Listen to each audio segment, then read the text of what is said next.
Well, good morning, everyone, and welcome to the Hong Kong Cricket Club this morning for the Women's Premier League match between Hong Kong Cricket Club and a special combined team of USRC, Lantau and Sri Lanka Lionesses.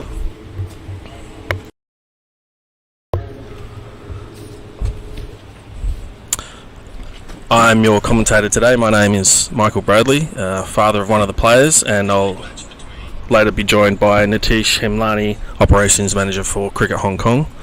It's great to have you with us on a beautiful Sunday morning.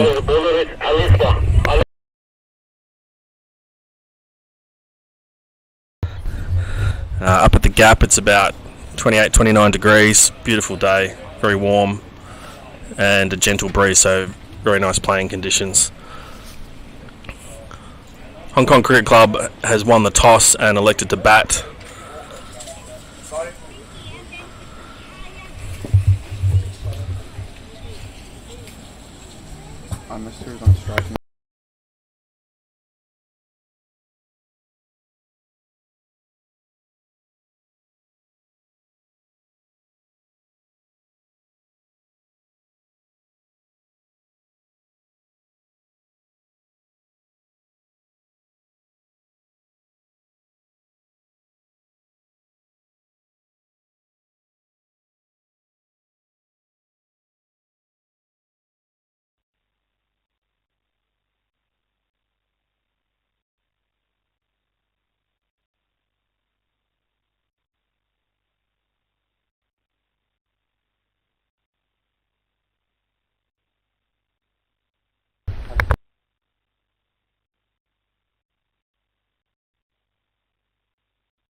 So a nice stroke there to backward point from Emma Lai, who's opening the batting for Cricket Club, Hong Kong Cricket Club, along with Tracy Walker.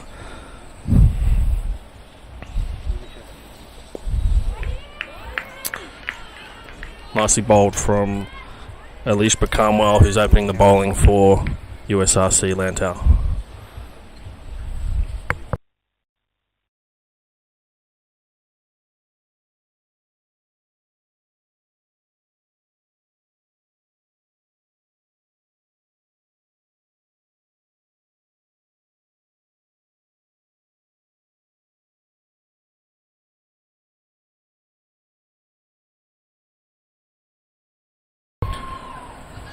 Beautiful stroke for 4 from Emma to backward square leg and a no ball called, so a free hit. USRC Lantau today is captained by Alishba, who's opening the bowling, and Hong Kong Cricket Club captained by Alison Su.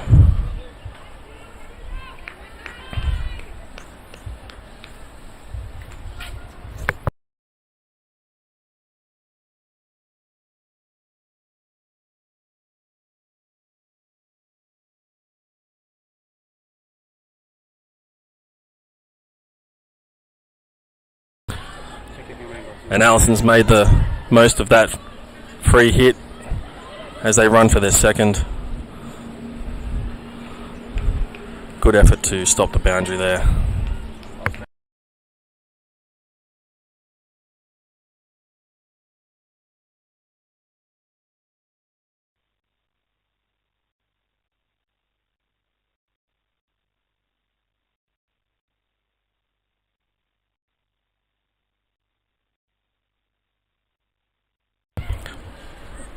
Another great hit down to the boundary. Backward square leg again. Emma's finding some runs early on here in this first over.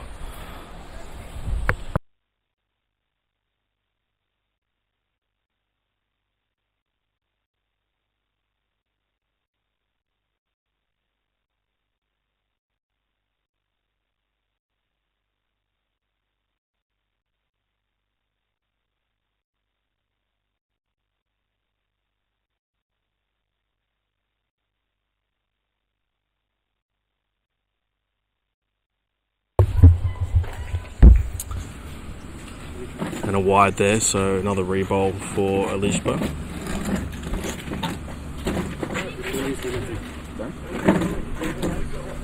Don't use it.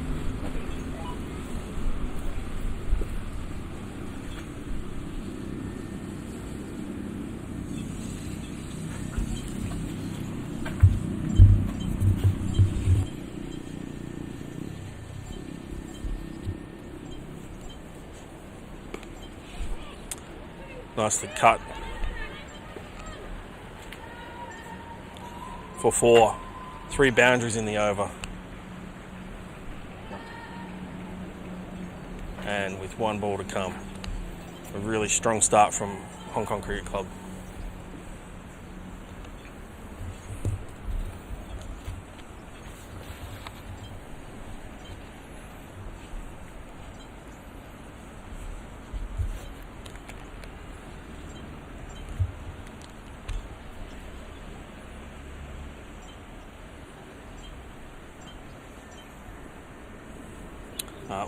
Left for a wide, another re-bowl.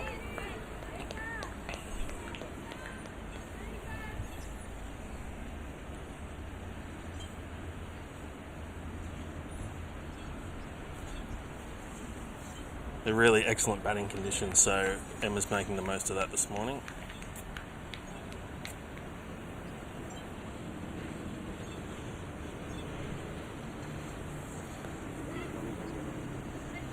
Oh, that's just too hard to stop. So 4 boundaries from the over. 23 runs off the first over. Excellent start from Hong Kong Cricket Club.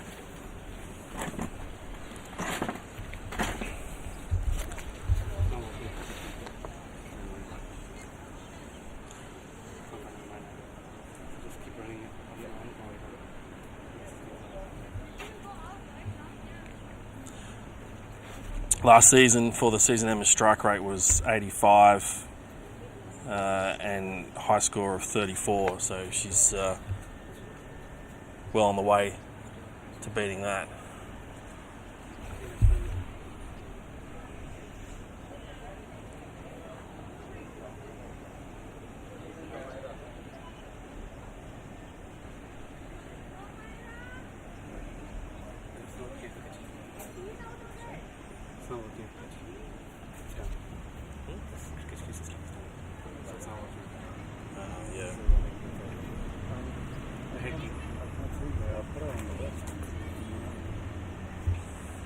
Gencor. Oh, yeah.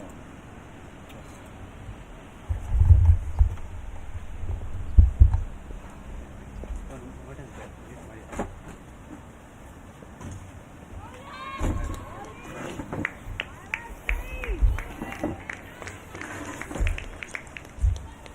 Right. Oh, hello, you're right. Okay. Myra on the ball. Myra Bolo, the left arm swing bowler, joins the attack from the swimming pool end. She's bowling out Tracy Walker, who plays the missile with 1 strain on leg side. It's going to be a wide.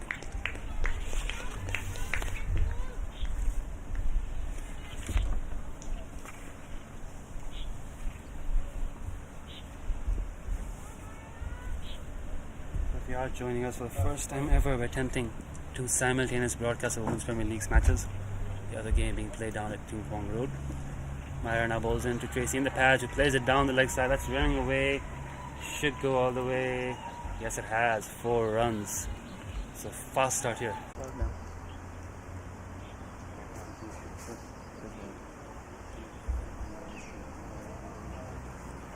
And coming to the crease now is Hong Kong Cricket Club's captain, Alison Su. I think it's Lemon Chung. Is it? Right, sorry. Apologies, Lemon Chung coming to the crease.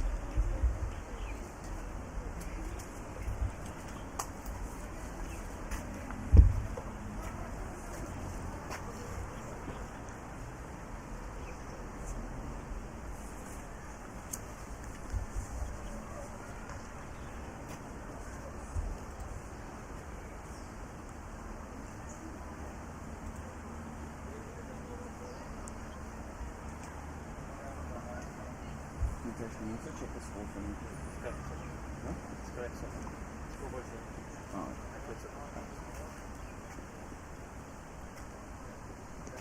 And Lemon beaten there.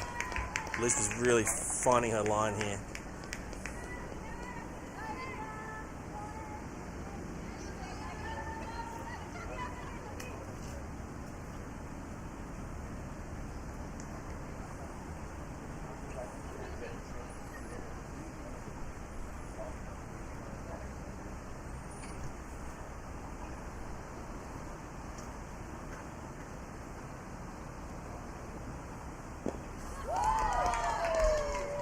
Another good ball. So after some easy runs, Hong Kong Cricket Club now having to face some good bowling.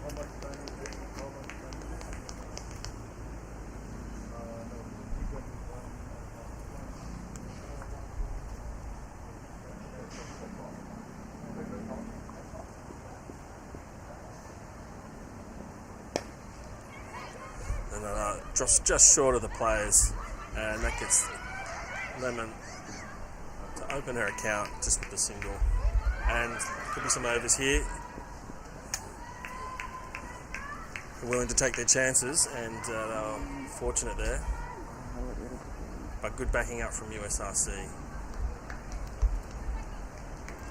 So the 2 runs from that ball.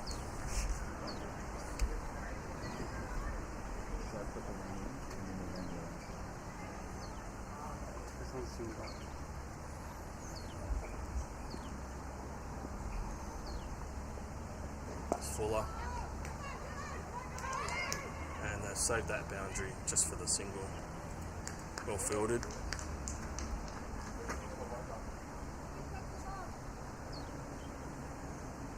That's the over. It's 1 for 35 after 3 overs.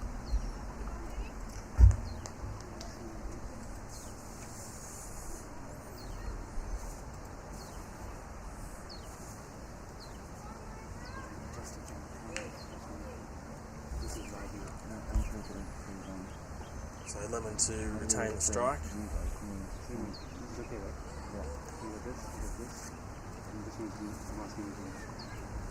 And Maya will continue the bowling.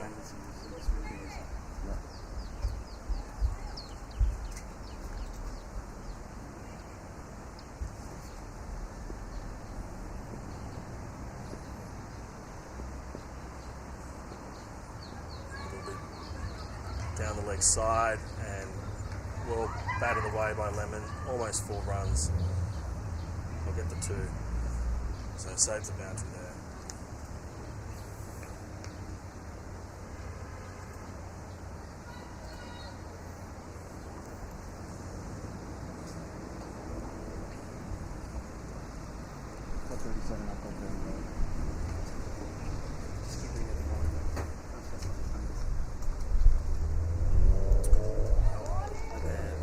Missed by the keeper.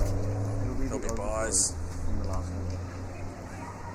There could be some pressure here to get back, and she's made it. The umpire signals the buys, just 2. That was just a bit unlucky for that to go past the keeper.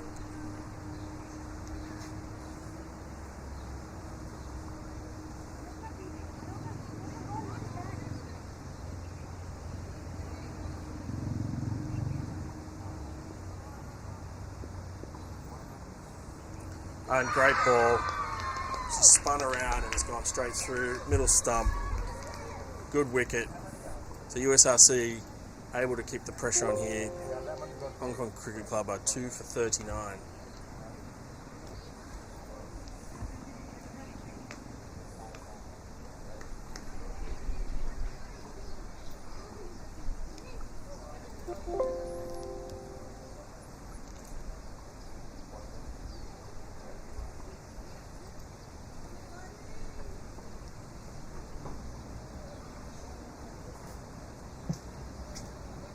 And it looks like the next batter will be Georgina Bradley. Georgina Bradley? One of my favourite players. Georgina Bradley.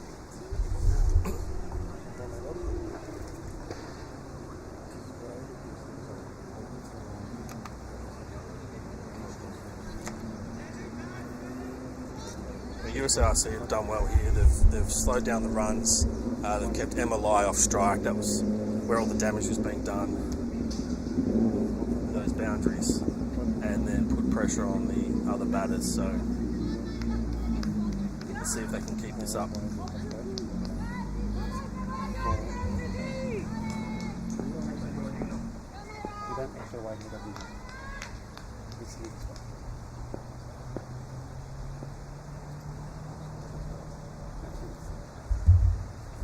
And that's very much a no ball over the head of Georgina.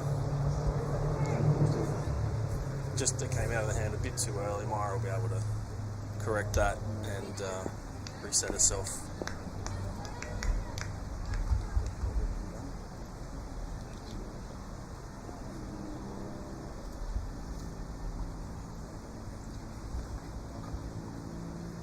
It's beaten, but it's wide. Umpire calls wide, so that's another extra.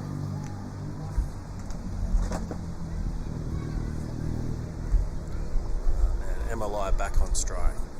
So this will be the danger for USRC, is keeping Emma from playing her shots. Already 24 from just 9 balls faced.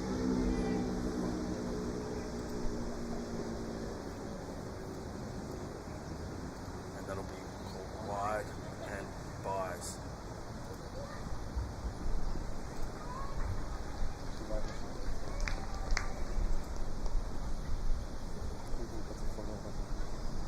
So Hong Kong Cricket Club just be looking to settle things down here, just pushing a few singles,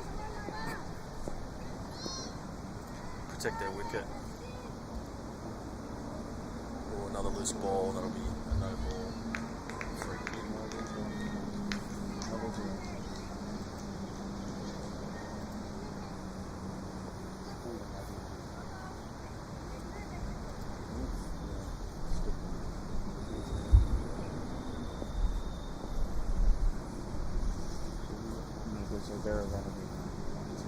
And it's going down leg side. Batted away by Georgina. Misfield. Looking to run a second, and no. Maybe just some communication there between the batters. Could have got them a second. Georgina is on the scoreboard now with the single.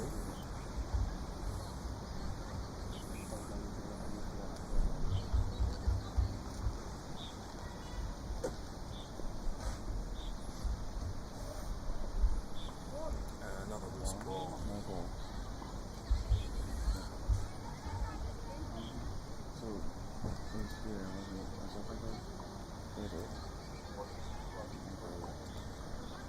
Yes, we got add ball.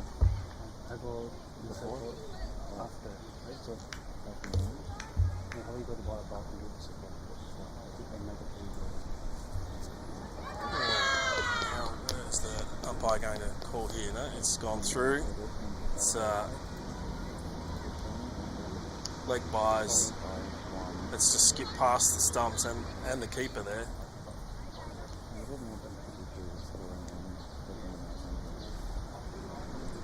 And this just shows the strength of USRC's bowling when they get that line right.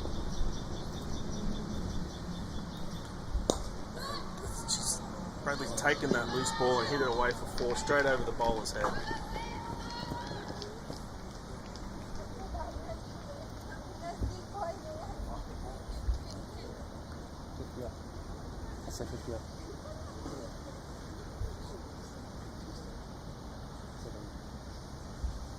So that's after 4 overs, 2 for 53. Hong Kong Cricket Club.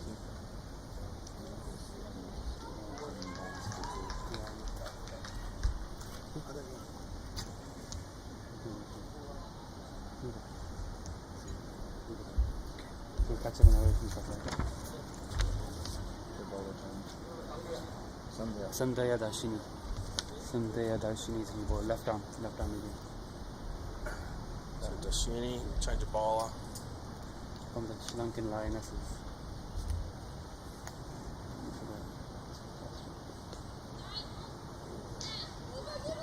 Lai looking for a cheeky single there, but thought better of it. As the keeper ran, fielded that to give them a second thought.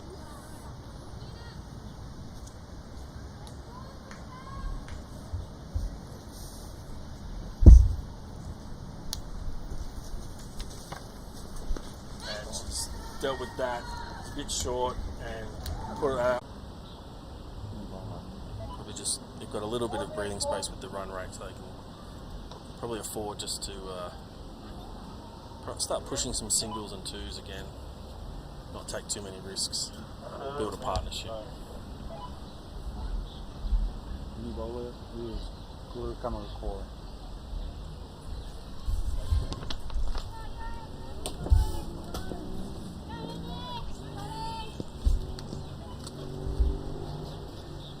So we have a new bowler, just waiting for a slight pause in proceedings. And Core is our bowler. Yeah. Gurkamar Core, right arm. And Bradley swung at that. It could be caught out. Yes, it is. She's drawn the shot, first ball, and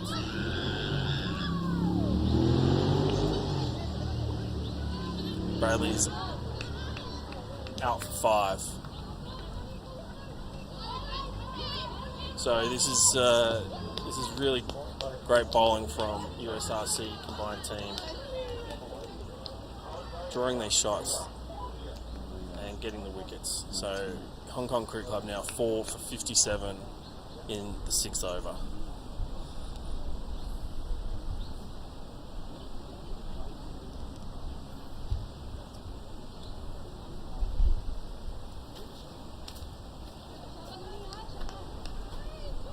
So joining Sue at the crease will be Sadie Davidson, another one of the Hong Kong Cricket Club players that have come through the Gappers program. It's quite a good program. It's really quite famous and has produced a few of these junior women's players that are now playing Premier League. But she joins with Sue and herself. Now both batters yet to score. So USRC-Lantau in a very strong position now.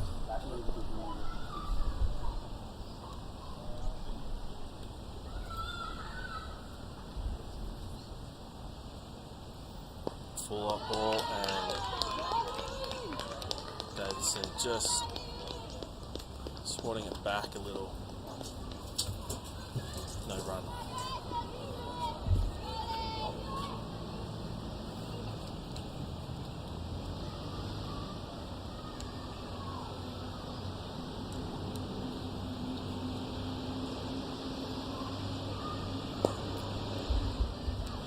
Just knocking that ball to mid-wicket, mid-on, no run again.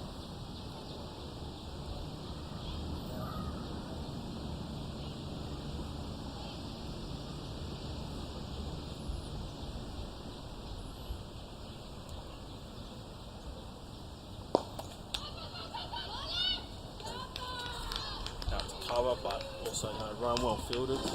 Back to the bowler's end. Very good over from Kerr.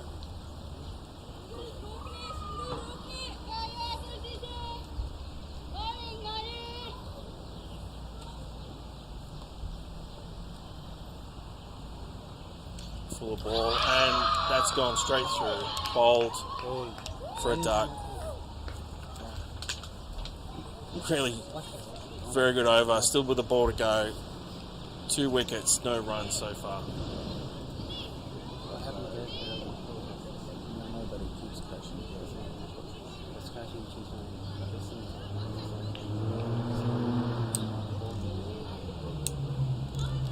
So all you have to do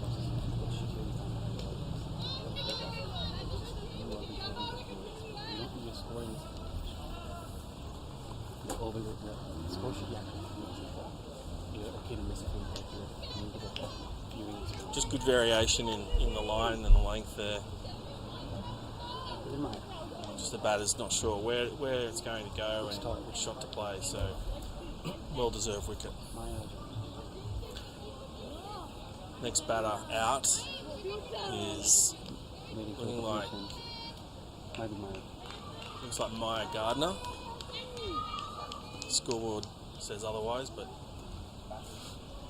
pretty sure.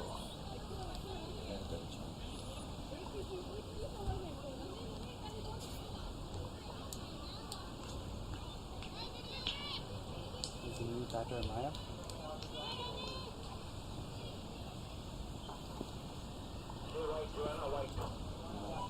Oh, apologies to both Maya and Joanna White. It's Joe White now at the striker's end. Wow, full toss, no ball, and nevertheless, the White's done well just to knock that away from the stumps. So we'll get a re-bowl and a free hit. And bowler. But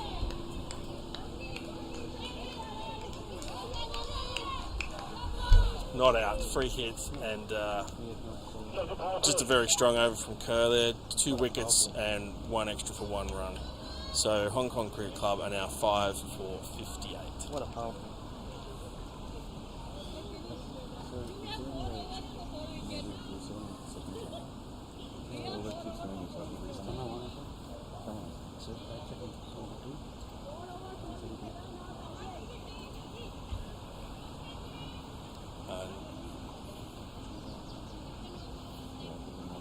This is Dashini to bowl her second.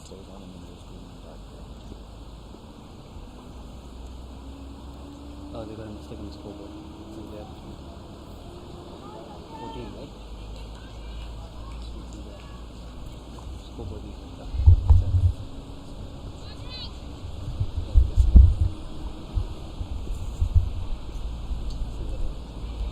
Sue on strike. Just pushes away for a single. Look for 2, but the fielder has it covered.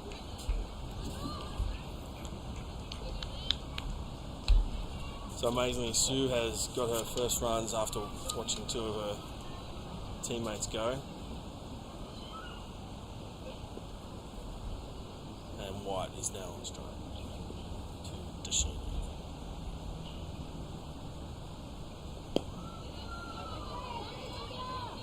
Might have been a single there, but they've opted to play it safe. Perhaps prudent considering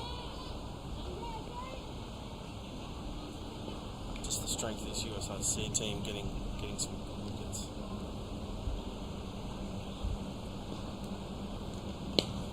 And she smacked that down the mid-off and run for a single.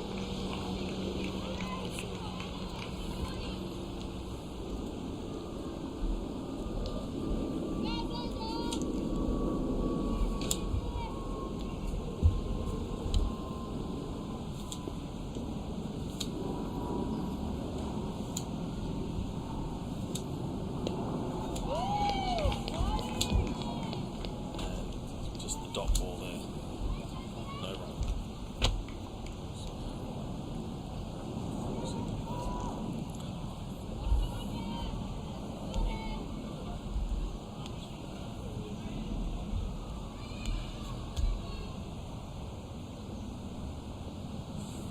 And Dashani's beaten Sue there.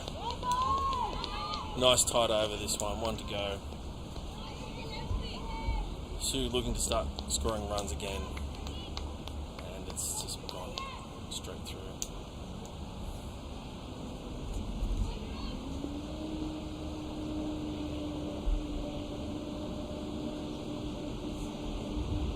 Wow, she's had another go at that, but it's been called a wide by the umpire. So Sue really not looking to hold back here. Once those runs, she's got her eye on a boundary, I think.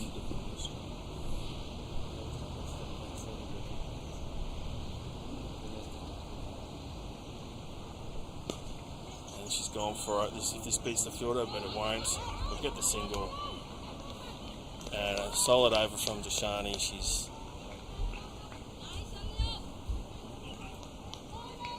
one from 8, and Sue is 2 runs. White's on 1. Hong Kong Cricket Club 5 for 62 after 7 overs.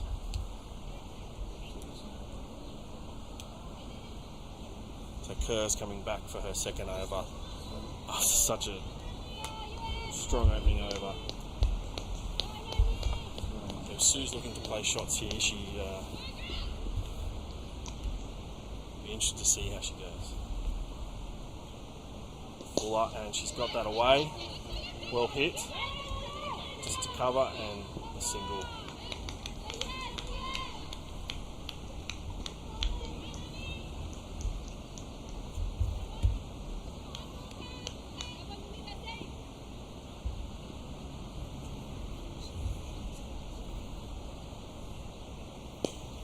He's had a go at that. Drops short of the ball, player, so it's safe. And 1 run. So Hong Kong Cricket Club just looking to push the singles now. Still getting some lift on that ball, so there are catching opportunities if the fielders get there. And just bats that away. So back on point, 1 run. Bump.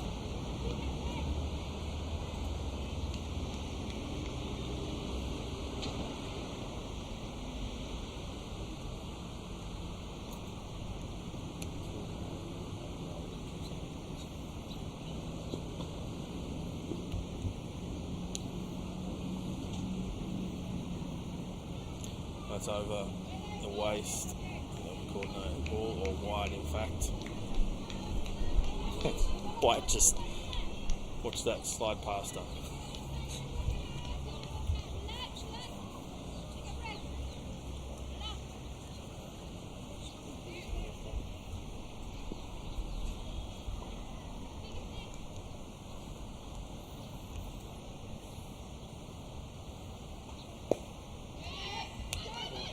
Communication, batters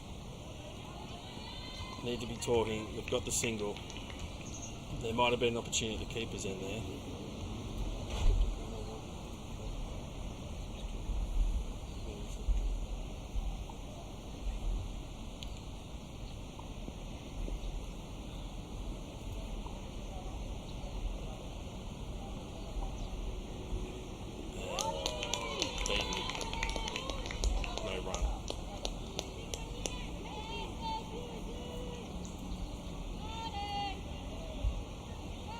This is where Kerr's dangerous. She's drawing that shot from Sue, and Sue wants to score.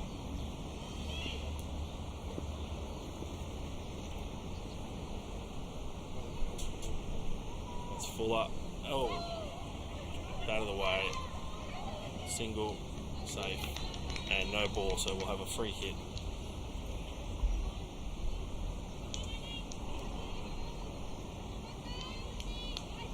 So Hong Kong Cricket Club just settling things down a bit after a few wickets gone in quick succession. So it's good batting strategy. And here's the hit, safe through between the fielders. Could go for 4, and yes it will. That's the boundary for White. So that wraps up the 8th over. Hong Kong Cricket Club 5 for 73. Nice way for them to finish. Kerr won't be too happy with that after a spectacular opening over. But she's still 2 for 12, so great figures so far. I'm sure we'll see her back in the attack soon. And Hong Kong Cricket Club probably feeling like they've settled things down a little bit now. Run rate still a healthy 9.13. And here we have Dashani continuing on with her spell, facing Sisu. And she's cracked that out. That'll go for 4. That's a great shot. fielder's chasing Kerr's trying to stop. She won't quite get there.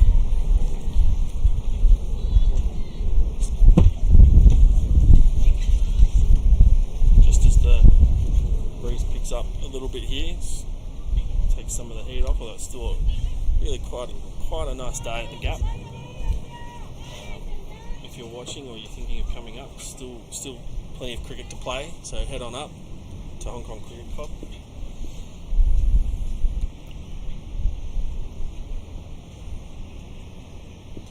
Swing just bats away to backward square leg. No, that was actually a bye. Just not sure. Must have been at least a leg bye. It's been called a wide by the umpire.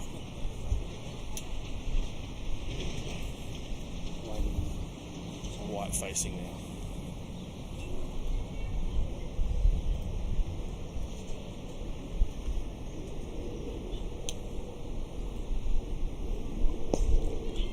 Straight over the bowler's head. White looking for that boundary, but it's fielded well, just in for a single.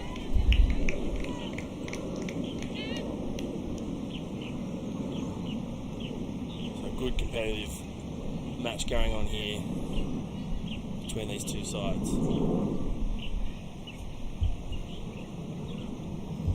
It's Fuller, just drops front Sue for her to block that back, no run.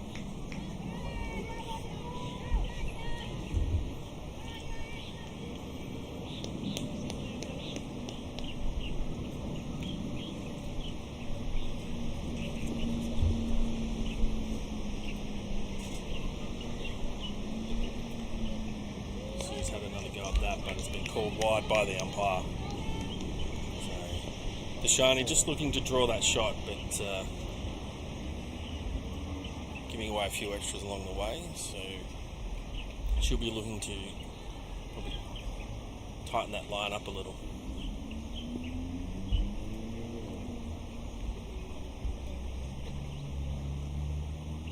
Very short, actually probably a miss bowl there. Yes, it's called a no ball. So Sue will have a chance of a free hit, which I'm sure she'll relish. See what she can make of this. Phil is pushing out.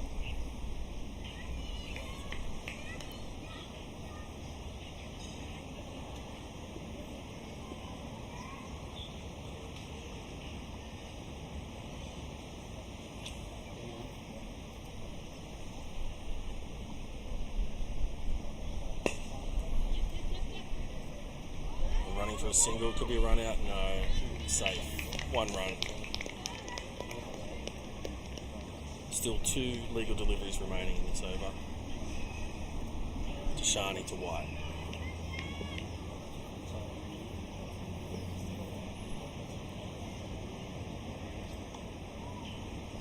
It's full up and White swings, misses. Keeper does well to save that from running further. Umpire calls a wide. So just a few extras creeping into this over.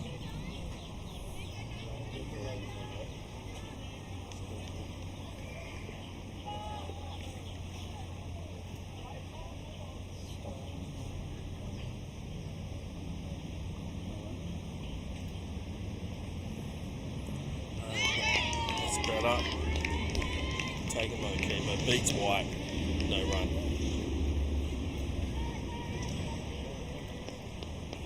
HKCC looking to play their shots nonetheless.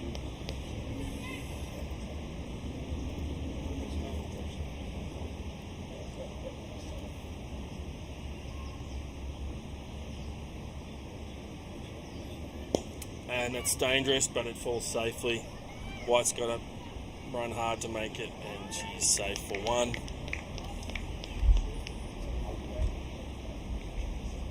That is the over. And just waiting for the scoreboard to update, but HKCC are now 5 for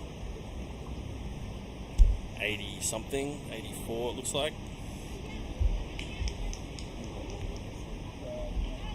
Might be 85, yes it is, 5 for 85. 1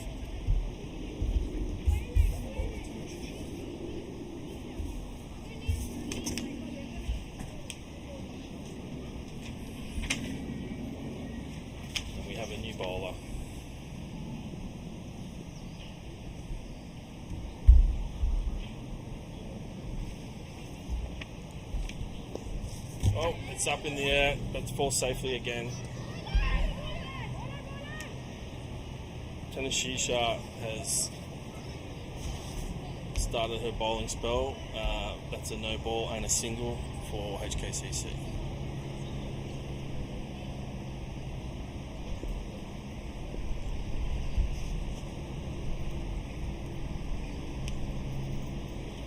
And Sue steps down the wicket to hit that. Goes for an inside edge down to back of square leg. Fielders have managed to stop the boundary, and Sue adds 2 to her score.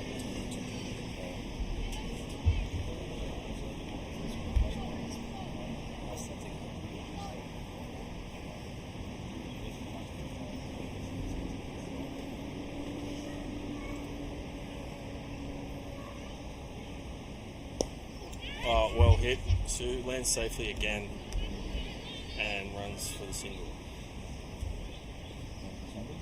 So HKCC really just keeping some pressure on with the singles and the twos. This field probably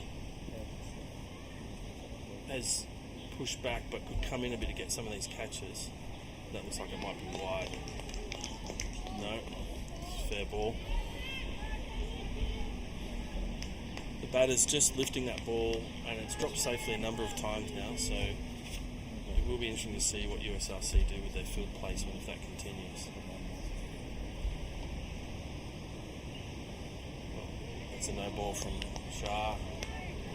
Fortunate double bounce, just holding on too long. Sometimes that ball sticks.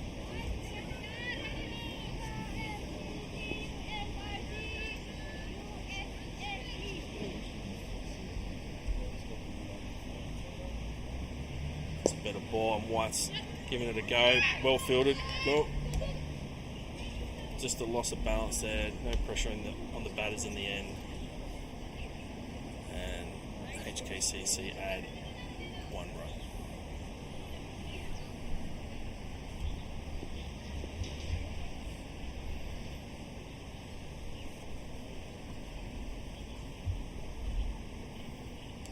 It's full up. Sue knows how to handle that. Puts that away. Could go for 4 at will. All the way down to Cal's corner.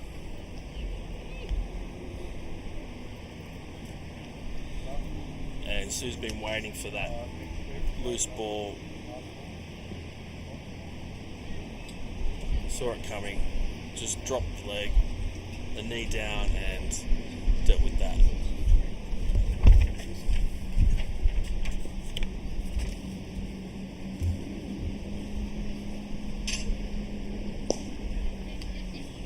Had another go on that one as well. It's not got the height on it, but they're pushing through after a misfield.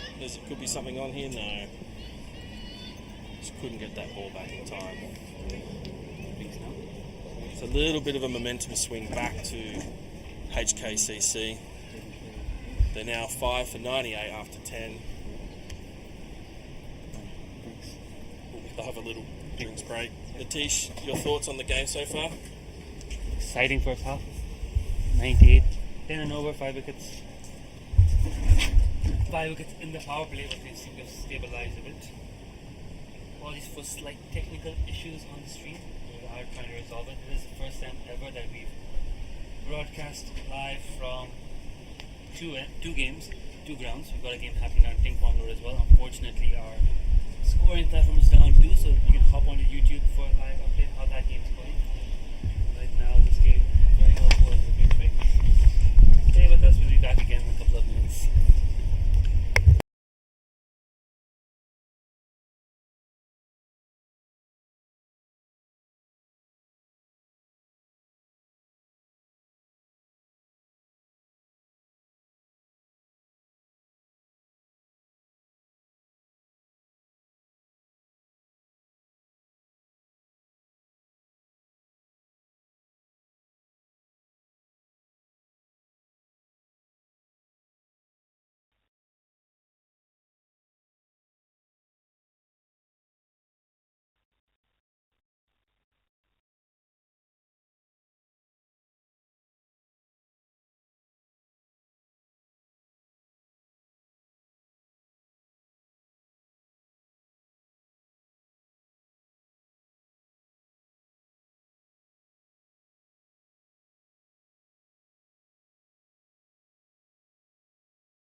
So after the drinks break, just coming back for our 11th over, and Sue's stepped right back where she finished up with Mahik de Curb starting her bowling spell.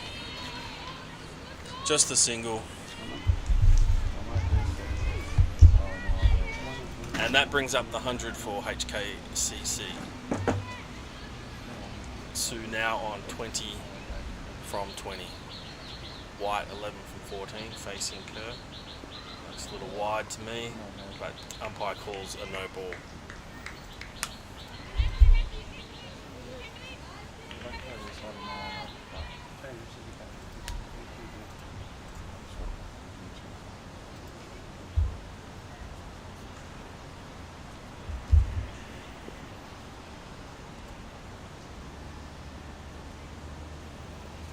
And that's beaten White. Good ball from Kerr.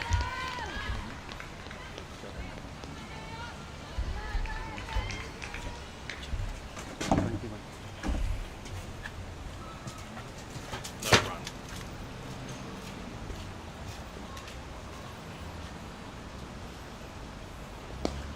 And White's hit that, lofted that over. There's no fielder, so she'll push a single.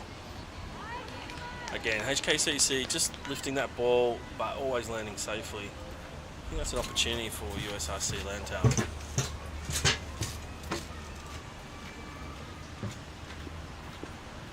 Just to get that field placement a little bit tighter. Sue's gone for this. It could be out. No, again, falls safely. Wow. They're living dangerously. Just the one run.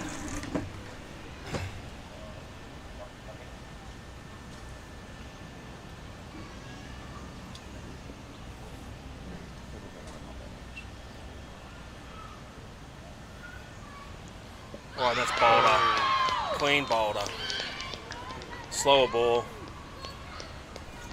White bowled for 12 after facing 18 balls. And Kerr gets her first wicket in her first over. A change of bowler just seems to be working well for USRC. Just the batters having trouble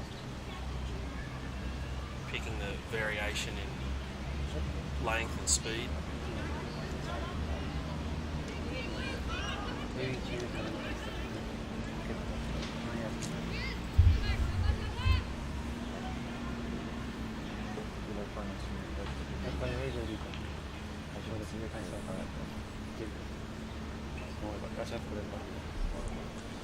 HKCC now 6 for 102 in the 11th over.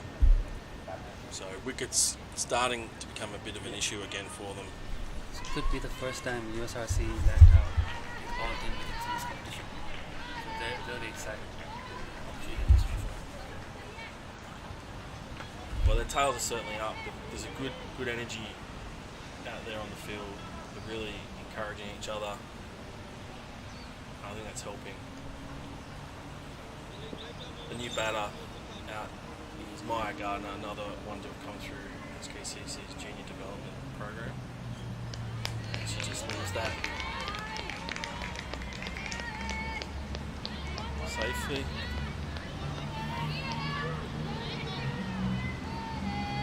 And that completes the 11th over and Kerr's first. 1 wicket, 3 runs. HKCC 6 for 102.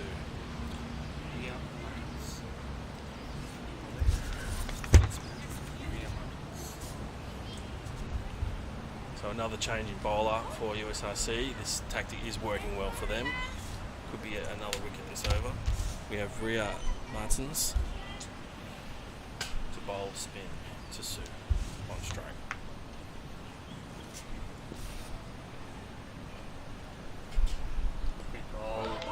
Well played.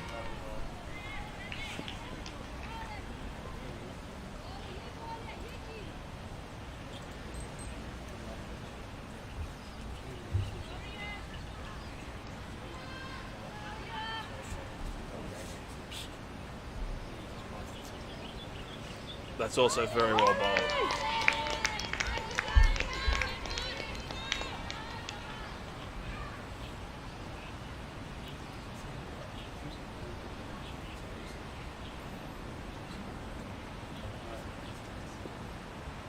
Fuller and beaten Garner straight through. Martins gets a wicket in her first over. USRC really strong now. They've got HKCC on the back foot, 7 for 103 in the 12th over.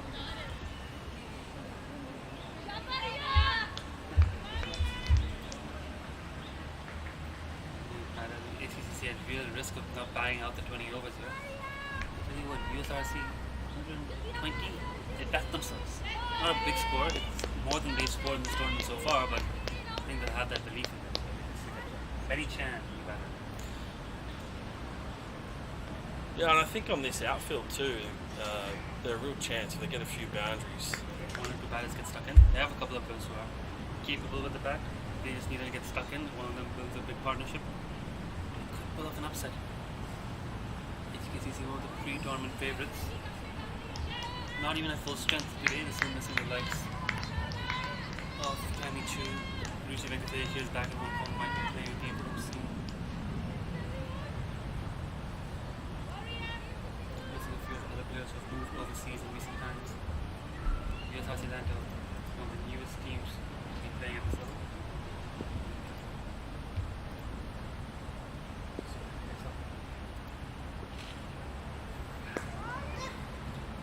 Chan just pushes that away. Well fielded, gets a single to open her account.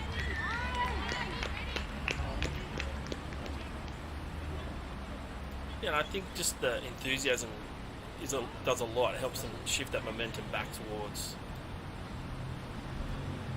their way, followed up with good tight bowling.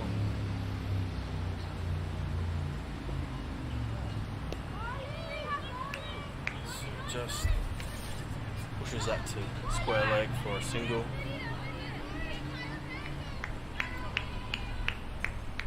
HKCC again find themselves in a position of just having to settle things down a bit.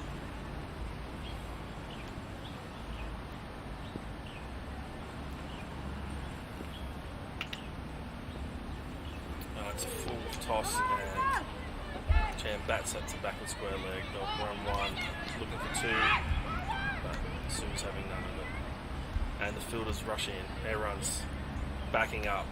Their tails are up, they're really energised, and yeah, they can feel the potential here. Keep HKCC to under 120 if they bowl them out.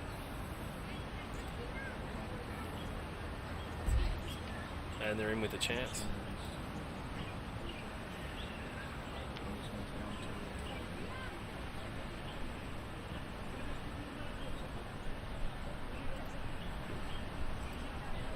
Big turnaround from their last match where they conceded more than 200 runs, and they'll be really happy with this innings regardless of the result. I think actually they've bowled and fielded well.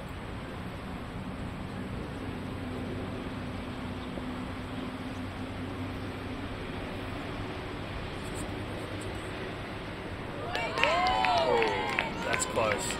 So just getting back into the crease there after being beaten by that ball from Kerr. No run.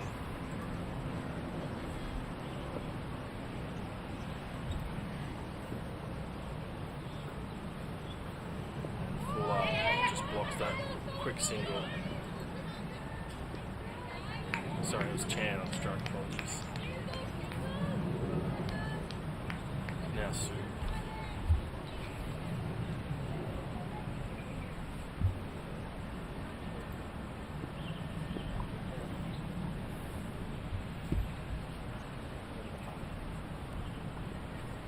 Full toss, Sue puts that away and just gets the single.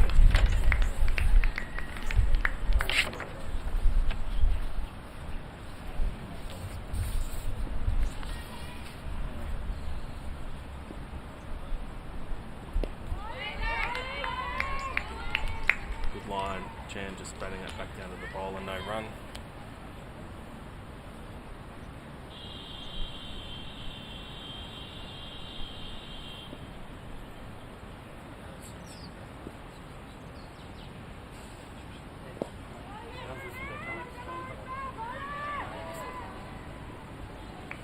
And just to extra cover for a quick single.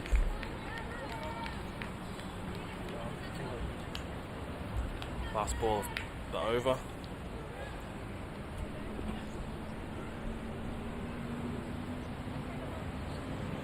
And it's another foolish ball from Kerr. And Sue just pushes that into the gap. Players rush into field, 1 run. That's the 13th over, and HKCC are 7 for 109. Current run rate is now 8.38. Run's not really the big issue here, it's more wickets. And Sue and Chan will know this and be looking to protect their wicket and just push the singles, steady the ship a little bit. Martin's coming back into the attack, and that's quite full. Beats Sue. Keeper takes it. USRC-Lantau keeping that pressure on.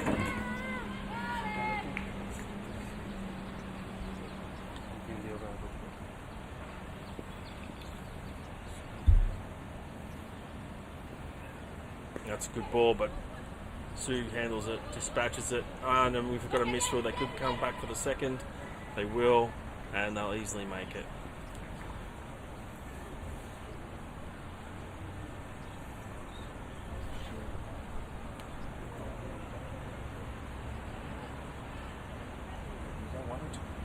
There's just 2 runs for Sue there after the misfield, and keeping that scoreboard ticking along. Oh, it's a bit wide there, and the umpire's called that. Sue really looking to strike that ball hard, find her next boundary.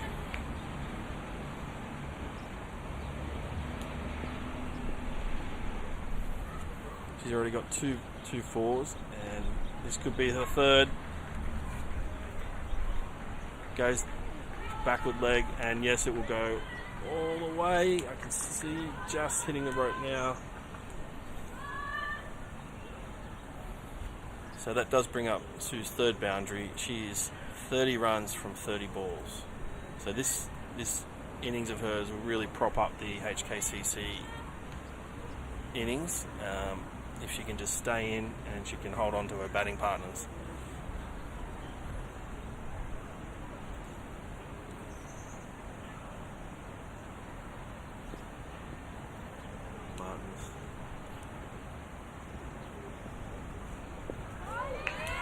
And that cheeky single, keeper fields to bowler's end, they're home safe. Apologies if our overlay score is a bit incorrect. Just correcting that up now. Commentator is right though. 31 of 31 for LCCU, holding this innings together at the moment.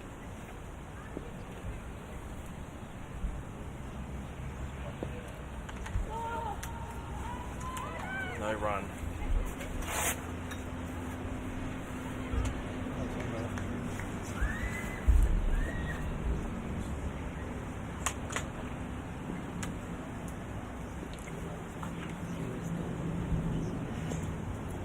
Chan just pushes that away to square leg for a single, and that will wrap up the over. HKCC 7 for 118. Sue 31 from 31 balls. Chan 5 from 8. Just starting to build an innings now. USRC-Lantau still energised up in the field. You can see the players rushing in every ball, backing each other up, keeping that pressure on HKCC. Kerr coming back for her third over now. She's 1 for 7. Great figures. Bowls beats Chan.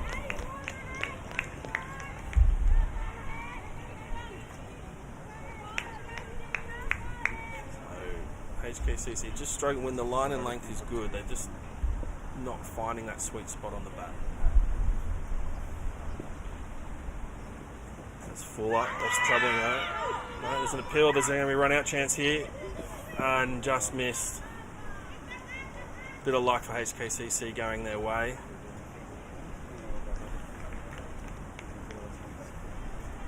Chan looking to push that single, but Sue centre back. And they're safe. No run.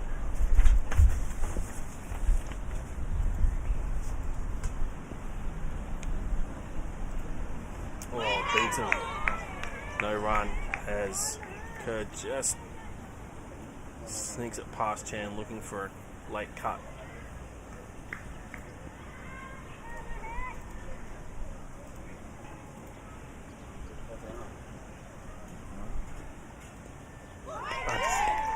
Chan trying that same shot again, beaten again. Looking just to reset. She steps away from the crease. Kerr putting all the pressure on the batter now. Sneaks that away to back to square leg for 1 run.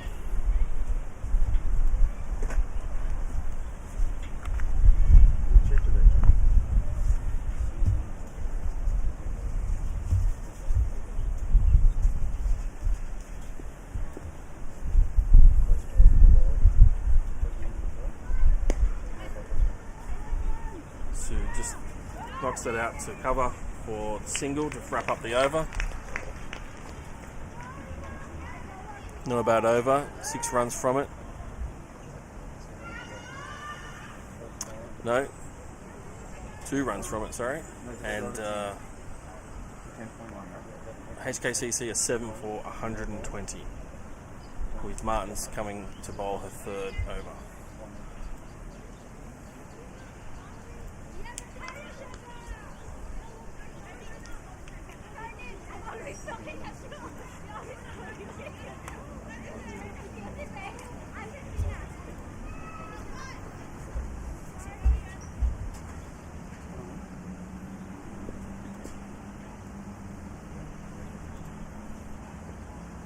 Runs to Sue, and she's just knocks that away to point.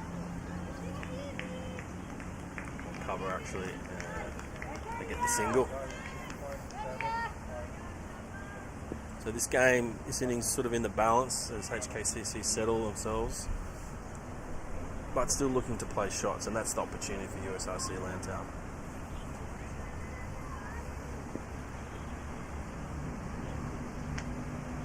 Fuller and Chan just lets that slide past. Umpire calls a wide.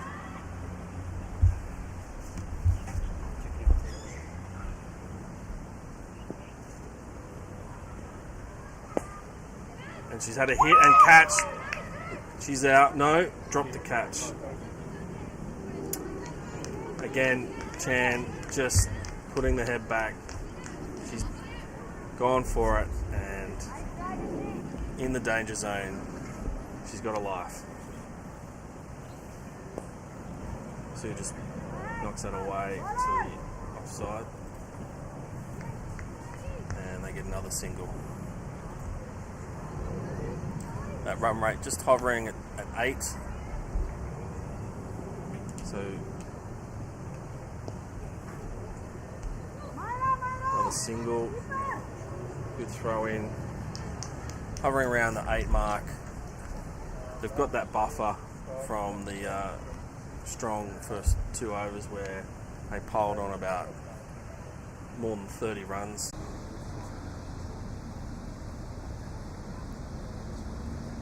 Kerr domination. Good. And just pushes that again for a little single.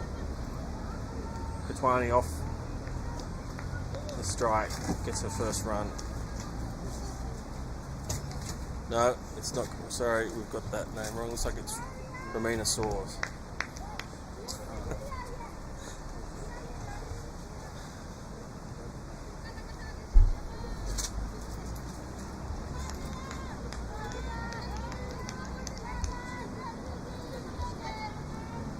So, HKCC now 8 for 133. Martins to continue her bowling spell here. That will be called a wide.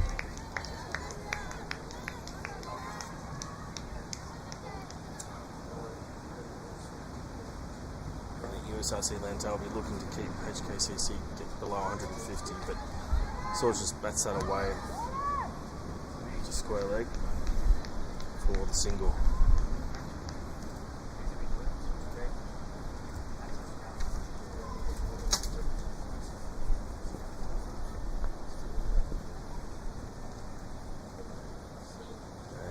And another wide from Martins.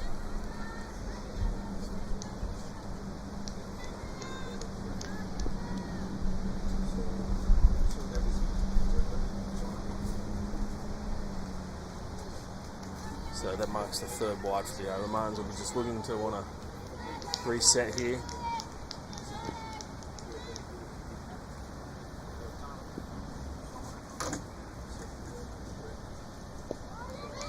Chan just pushes that away for a single.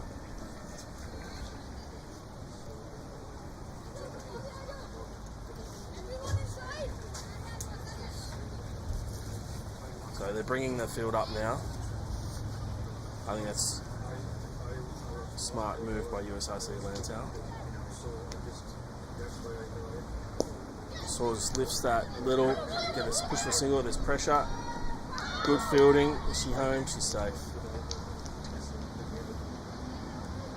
That's good cricket all round.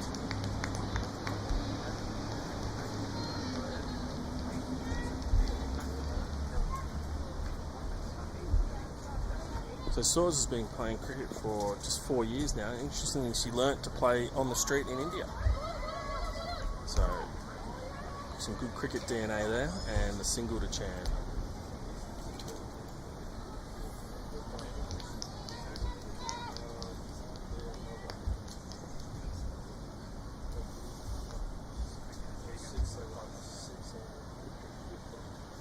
Oh, swing and a miss. Good pressure from USRC-Lantau. You can see nearly all the fielders are up. In fact, the last one's coming up now. So they're looking to stop these singles.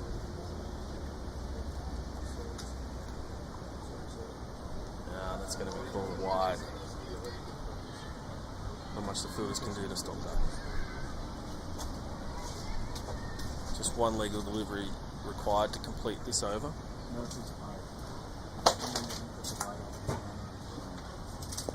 And that has been put away by Soares. It could go for 4 if the outfield's fast enough. I don't think it is. The fielder will get there. They will run 2.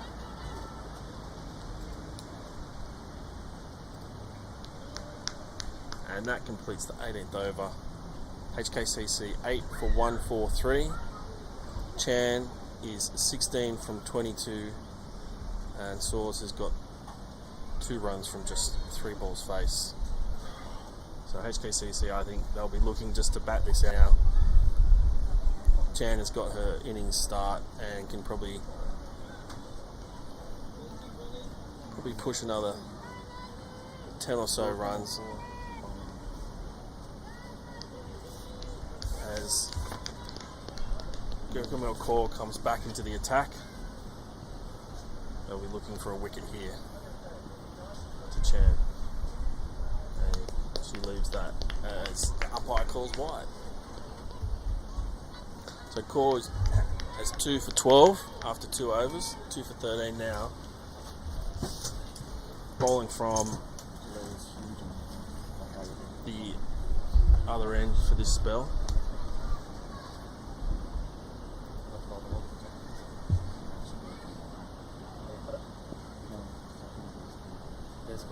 Chan goes for that. Oh, it could be a run out. No.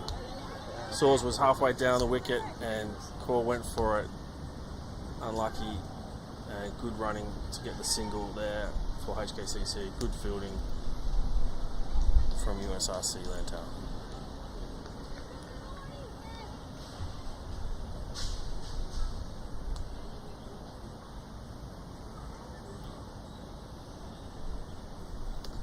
Could be called wide.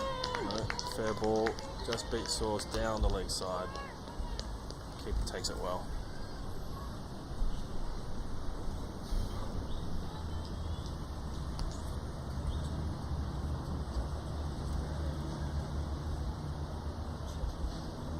Science is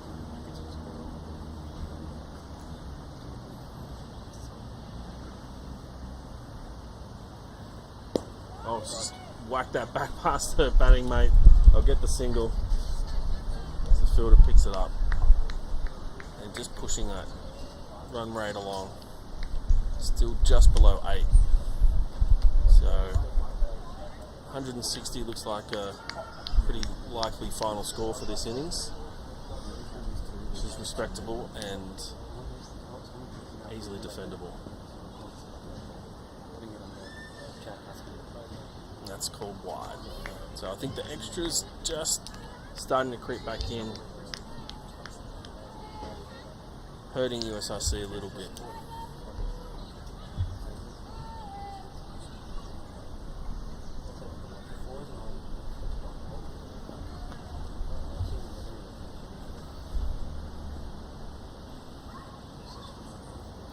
Oh, Chan's gone for that. It could be out, and it's been dropped. So that's another life for HKCC. They're looking for a run a second on overs. They're not ready. Communication. They get it. Okay. So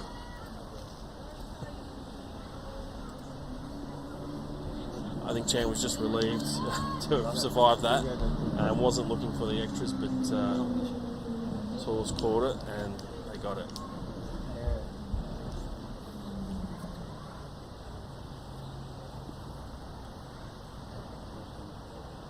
Oh, that's come in off the inside edge, hit the foot. That's not out, but pressure for Chan here with those last 2 shots. So just stepping away from the crease, looking just to reset, play that ball.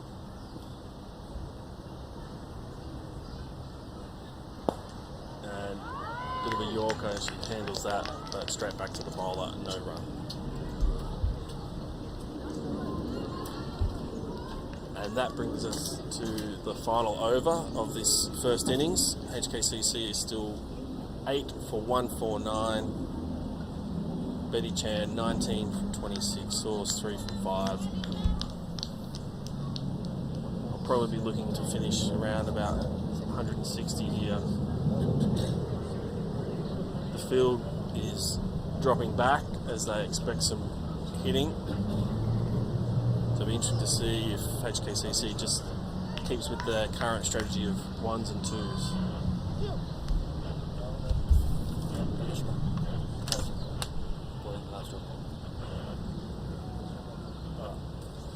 And the captain is bringing herself back on for the final over.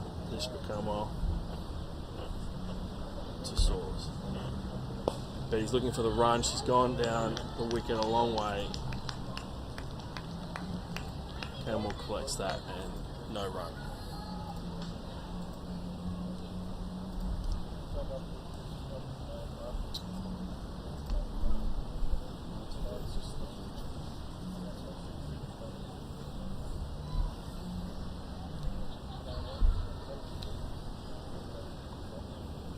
And that's very full. Sources had a crack at that regardless. I wonder if that would be called no ball, and it has been by a square leg umpire. And they get a bye from that as well. And a free hit. Brings up the 150 for HKCC.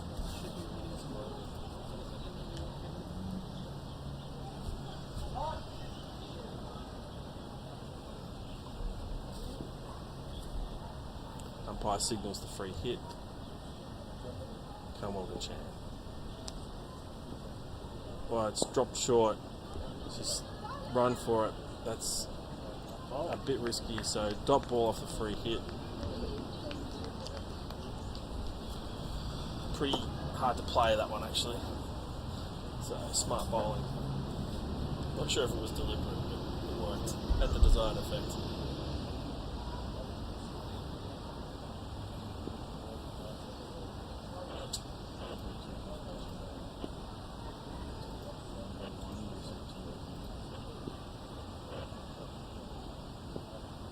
Chance swing and a miss. They go for a stumping. I think he's given her out. It was hard to see from this angle, but keeper has done very well there. Smart thinking, quick reaction to throw that ball down and Chan is out. And she'll be pretty devastated. HKCC 9 for 151 with just 3 balls remaining as Katwani now comes in to join Soars.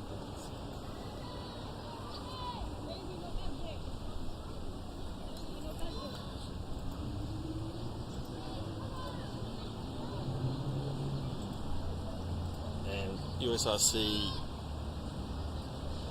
could make club history here by bowling out the entire opponent's batting side. They have taken all-time wickets in a Women's Premier League. It's been a much improved performance. We've seen them play in the league matches. They still have quite a few extras, but the feelings are much better. Fernando and his club's very good. Some sharp stumpings, good catches and taken today. All in all, it's a definite improvement game on game for USRC Lantau, which is all we really ask for this young bunch of talented upcoming players. Is now here, right? Can they get all 10 wickets? Manisha gets a single.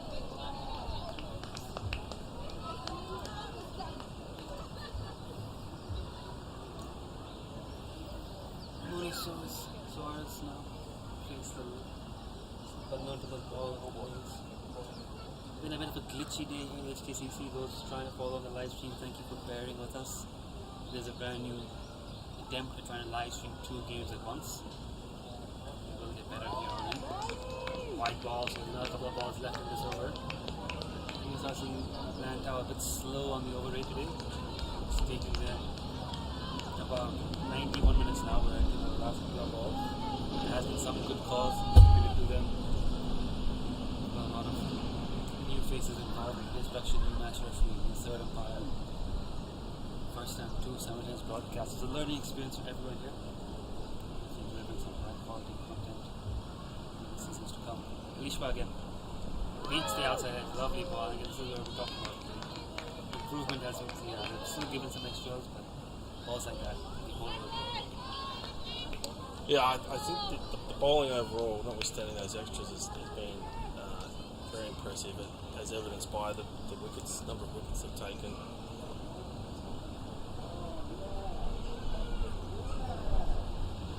That line has really beaten the HKCC batters at times, troubled them. Final ball of the innings. Oh! Is there a chance Could be a run out. I think there will be. Oh, she's missed the stumps. And again, but it's not going to bowl them out. They've taken 9 so nearly on the last ball. Chance to make history for the club. I think it was off the bat. It will be a run. Perfect inside edge. So a run for Romana to end the innings. 154, the final score for the Hong Kong Cricket Club, batting first. They would have expected a bit more, I think.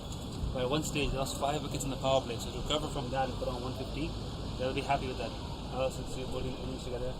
Good contribution from Betty Chan as well. Tough chase. Tough chase here for the USRC Lantau women. Have a short 10-minute break. Join us for it.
So, welcome back for the second innings of this match between HKCC and USRC-Lantau Premier League teams. And USRC now looking to chase down a target of 155.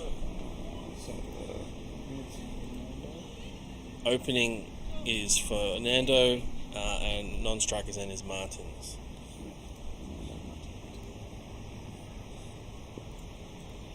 And the first ball was a dot ball. Okay, pushing for a single here. Could be an early chance. No. Safe. 1 run.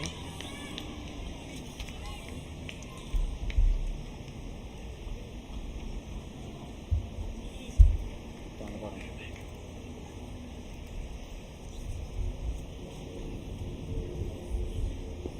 And Sue coming for a third ball of the over. Oh, beaten. Good ball. So we have one slip in place for Sue, looking for that outside edge.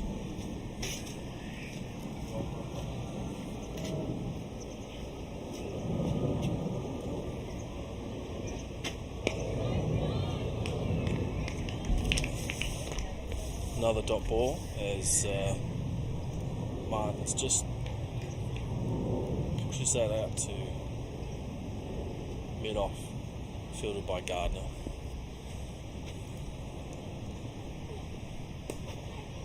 Searching for runs, could be a chance here. Safe, 1 run.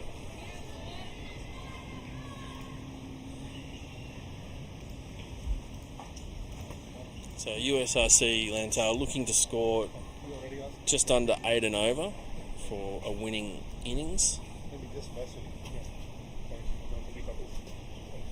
And that's beaten a dot ball.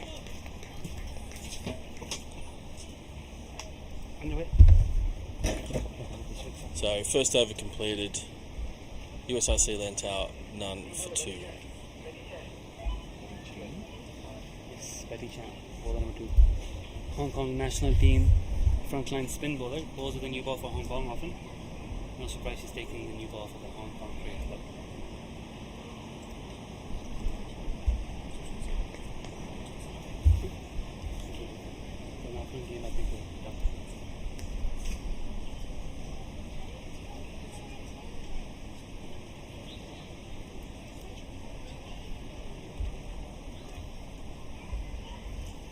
Chan just adjusting the field placement slightly. All the fielders are up.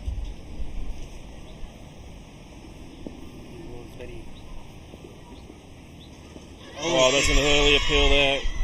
Yes, it's given. First ball. So Martin's out. LBW for 1.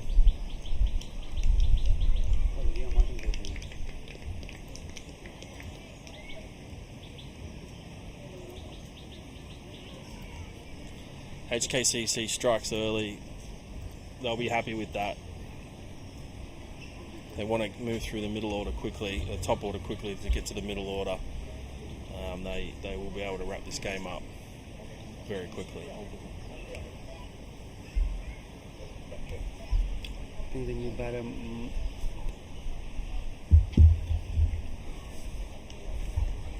he's on there. Just waiting for confirmation here.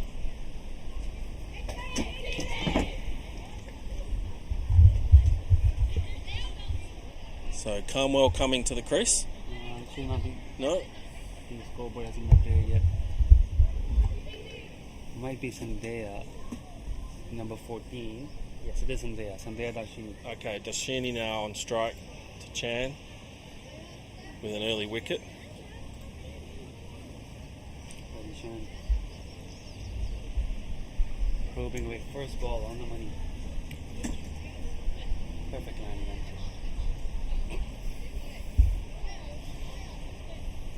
Big wicket there early for the Hong Kong Cricket Club. Yeah, Angeline Martin's a capable batter when she gets going. Batted long in the last match. Carried a bat almost throughout the entire innings. Gone first ball today. Such is the nature of cricket. From there left-hander on strike. Straight to the wicket for no run.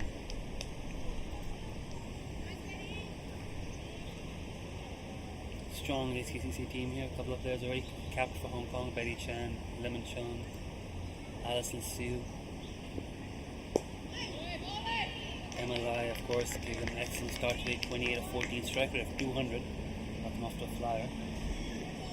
They've got a few players in the pathway squad. Maya Gardner, Georgina Bradley, Sadie Davidson. Betty, it's over. It's collecting these dots. Beautiful bowling. She will be a role model for other girls on the opposition side as well. Impeccable control, great career playing for Hong Kong.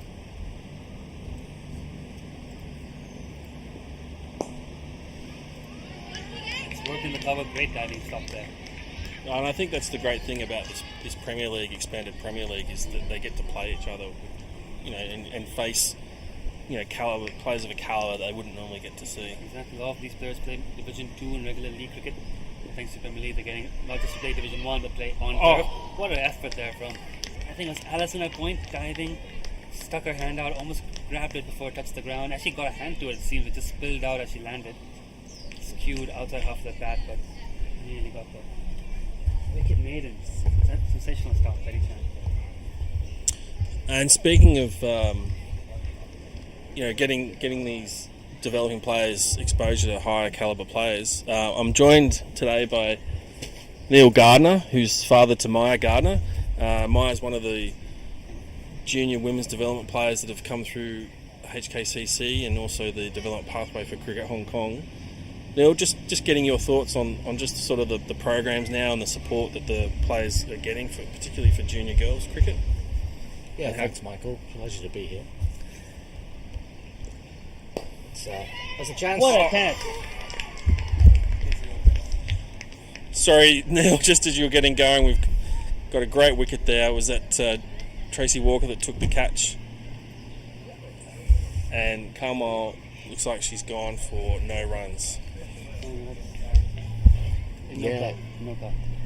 Absolutely, Michael. It's I think the support the girls get here is fantastic. Maya and Georgina have come up through the ranks, and now they're playing at a level of cricket that is really helping develop their game. The amount of coaching they get, both from the club here at Hong Kong, but also from within the Pathway squad, I think is really helping accelerate their development as young women. They enjoy playing the game. They're both competitive, and with Sadie, I think there's a good future here at the club to really bring women's cricket through. And you come down on a Saturday morning and you see the boys and the girls that are turning out for gappers. It's a great environment down here, and I think any parent should be glad to be able to bring their kids into this kind of environment. They get to play a lot of sport. They enjoy it. It's rare to find these big open green patches in Hong Kong, so all round it's been good for her athletic development, but also her passion for cricket.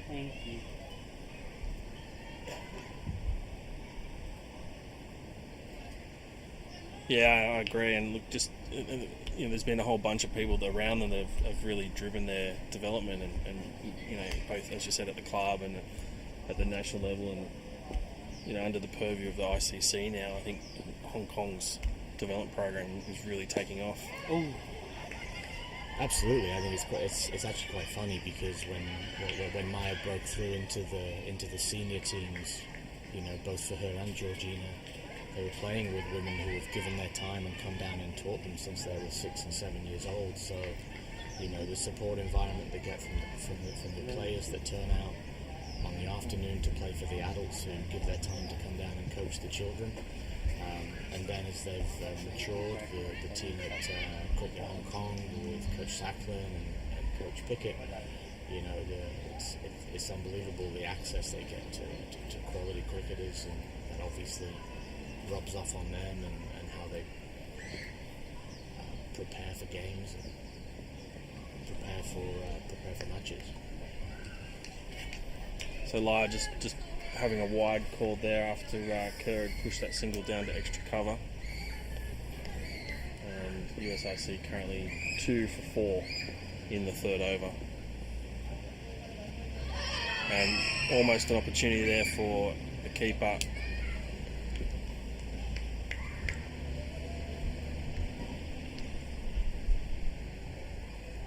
Yeah, certainly, you know, it all started for Georgina. Well, here we go, have an opportunity. Good fielding, good running. Just pushing that single, trying to get that run rate ticking over. Yeah, I think, you know, that Gappers program you mentioned is excellent, both boys and girls, and you know, the focus that some of the senior women players, such as Jasmine Titmus and Tracy Walker, have had, and other of these players have come along, and Adil when we almost a stumping claim there, but safe. Shani beaten by that ball. So Lai backing up her strong innings with a good bowling outing now. And you know, without them, they don't have that opportunity, and hopefully it creates some momentum for more to come along. I know in the Division 2 teams you're starting to see more players come in at all the clubs, which is fantastic. Yeah, I mean, we saw yesterday that the Cricket Hong Kong Pathway team were playing in the Under-13s Boys League, and Stormy Parker, who turns out for the HKCC Cavs, which is the Division 2 ladies team, she had a blinding game. She had a hat-trick. You know, her and Rainier are part of that more junior squad now. And I think in some respects they look at Maya and Georgina and Sadie as kind of role models, as kind of the senior girls. I think as they are, they're still teenagers. The younger kids certainly look up to them as Maya, Georgina and Sadie look up to the senior women in the squad. And, you know, all around I think the support that they get, the club does push the juniors into the seniors. I think that's absolutely the right thing to do. It helps improve their game, even if it can be a little bit intimidating at first. But you know, the reality is that they have great technique. They train well, and you know, it's just about confidence and getting the exposure to play in more cricket in games with higher quality opposition like we see today in the Premier League. So Kerr just pushing that back from Chan for a dot ball, and then a second dot. So she's keeping her tidy spell going here. Yeah, it certainly augurs well for the future for both the club and I think cricket in Hong Kong generally. And, just putting the pressure on. And more broadly with, you know, I think the international events that are now coming back, opportunities for the girls to develop is just, you know, continues to increase and improve. Yeah, I know for sure Maya is super excited that Fairbreak is coming back, or actually coming to Hong Kong next year. It was supposed to be here this year, but because of COVID they moved it to the UAE. But you know, when Fairbreak comes back next year, there's going to be, you know, Oh, big hit chance here, yes, and caught by Maya, coincidentally, whilst we've got Neil with us. So that's another good wicket for HKCC. Kerr is out for 3 from 7. Off Chan's bowling, so real pressure, real trouble here for USRC-Lantau in the opening stages of their innings. Neil, that's a proud dad moment. Yeah, it's a good catch out there in the field. She loves her fielding. You know, it's part of the game that sometimes you don't see as much enthusiasm sometimes in the field, but she loves to get out there. She loves to throw that ball in as hard as she can. She caught a good catch out there, kind of in mid-wicket. But yeah, just going back to Fairbreak. Fairbreak's coming early next year, and we're going to have some of the world's best women cricketers here put on a display. And I think it's great for all cricketers in Hong Kong to be able to see world-class talent come and play here. It should be a great event, and you know, I'm certainly looking forward to many hours in the stands watching some exciting cricket. Absolutely. Well, Neil, thanks for joining us, giving us some insight into how the junior players are developing, and I know you're, you know, one of the big supporters you're out there at the games and helping out, making sure the girls get there. So good to have you on. Yeah, thanks, Michael. Really, Another opportunity. really enjoying the commentary and looking forward to you commentating every week. Thanks a lot.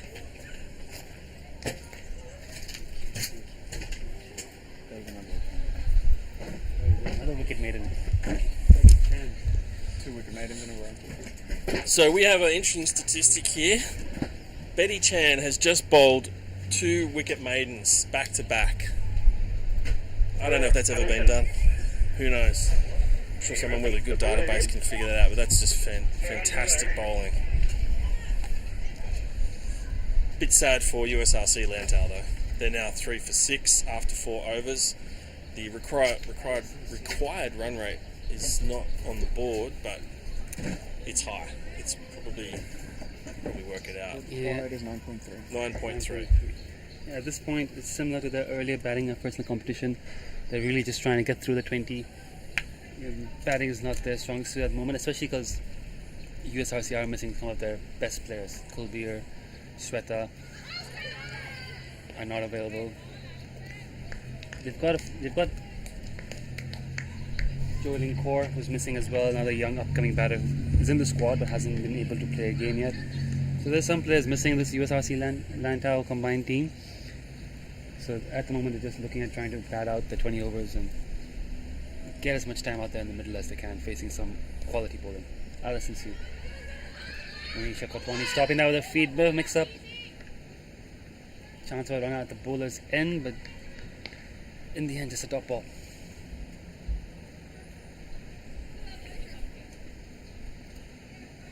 Yeah, I agree, and I think just being able to face this quality of bowling, which sometimes you don't always get in the development games. Absolutely. So it certainly helps them improve their batting.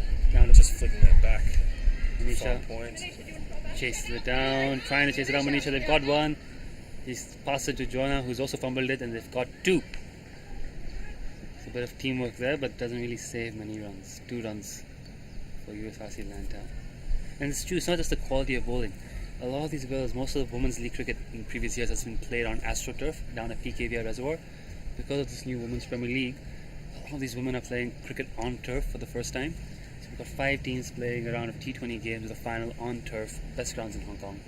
That's the next level of experience that, especially the pathway girls, most of the pathway games are on Astro as well, so they're getting this opportunity which hopefully we can give more of to them in the years to come. Yeah, I know they all relish that opportunity, and I think we're really elevating women's cricket to the level that it needs to be at. Yeah. Played well there by Sandhya. Manisha's got some tidying up to do. Does it well. Throws not on target, but it's only 1 run. So it's batter on strike now. Myra Salim Balok. Very talented left-arm swing bowler. Is getting a lot of opportunities up the order as well in this team. Has some batting potential, but hasn't quite clicked yet this tournament.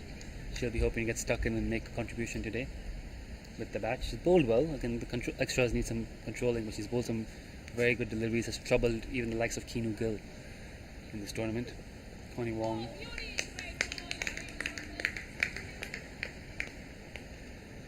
Bowled well too against CCC, I believe. So she's got some good potential there as a left-arm swing bowler.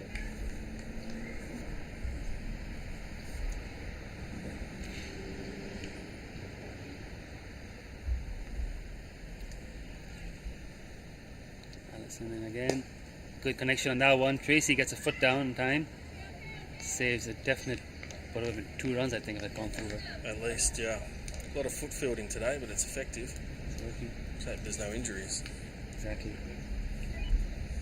Good over that by Allison, and Emma will continue to bowl, this time from the swimming pool end. Confirmation umpires, the over 8 is good from HKCC. Haven't had to do a lot of ball chasing so far. 9 for 3 in 5 overs. Apologies if our camera seems to be a bit laggy, a bit behind our live roaming camera. This is of course the first time we've attempted to do 2 simultaneous broadcasts of cricket matches in Hong Kong. Historical day. So there's going to be some teething issues. We've still got some settling in to do, but it seems to be working for now. We have an afternoon game coming up. Should be a blockbuster match. Pulled away, get 1, but will it go for 4?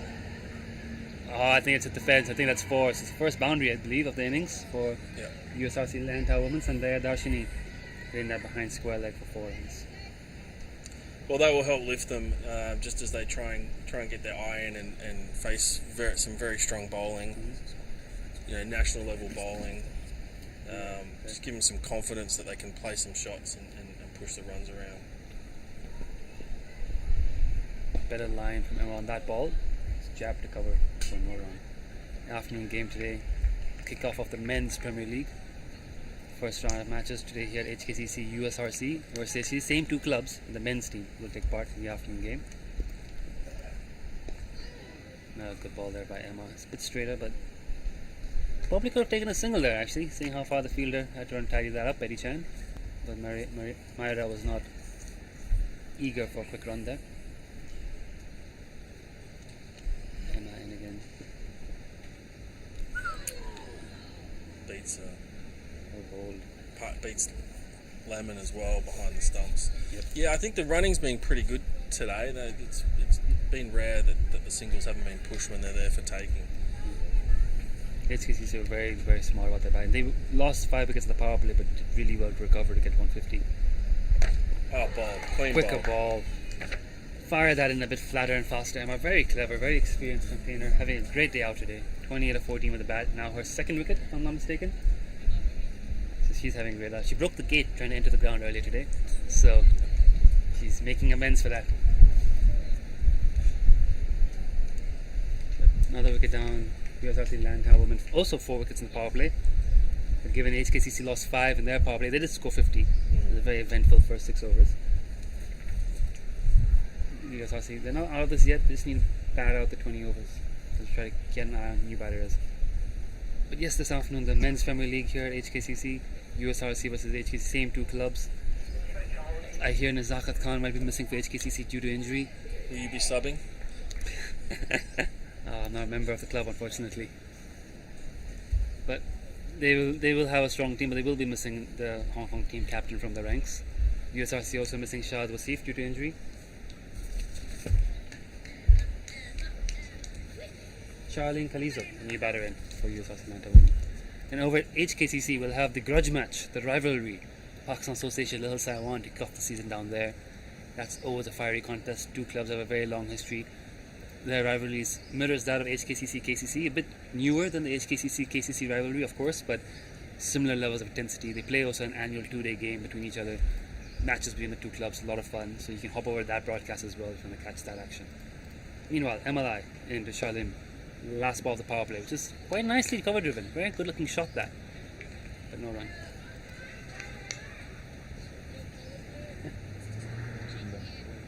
Apologies again for our glitchy camera. We will try to have this resolved by the 2nd game today. Try to do a few things to reduce the camera resolution and see what we can get done. Maya Gardner, exciting prospect for Hong Kong, into bowl. Just heard her father here in the commentary box. He's probably popped down to the boundary to cheer her on as she comes on the bowl from the road end. Yeah, she's got a lethal action, and obviously that height helps. Bring her in, but she is a quality bowler, and as you said, a very good prospect for Hong Kong. Comes in for a good run up, and a quick arm over the top, good line, good length right away, bit of carry, good pace for her age. Only 15 if I'm not mistaken, right? She's 15 years old. How much taller do you think she's going to get? I'd say she's probably already there. She was that height many years ago. Oh, well hit to cover, and the fielder has to chase.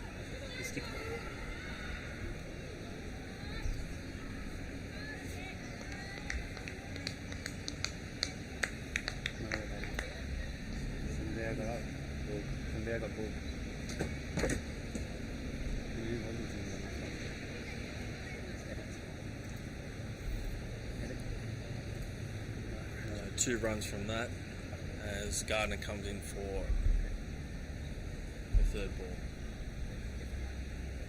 ball. It's called wide by the umpire. No, sir. So So USRC currently 4 for 16. 4 wickets down during the power play compared to HKCC's 5, but not with as many runs. So it's going to be a battle out of here. Just got to bat the 20. I think that's the goal at the moment. Be competitive. Don't stress about the asking rate, which is now climbed up above 10.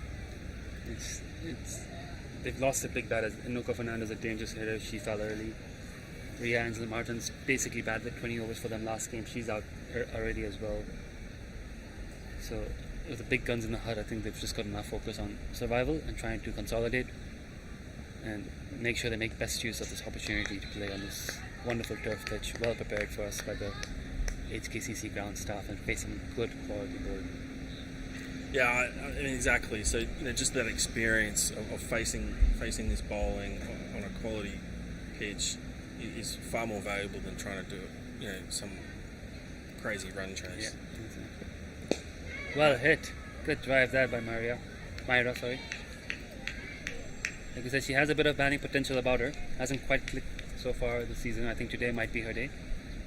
She's got 8 balls in. She's just starting to get her eye in. If she can make it through, if she can get through the 20 overs, she's played some nice shots so far.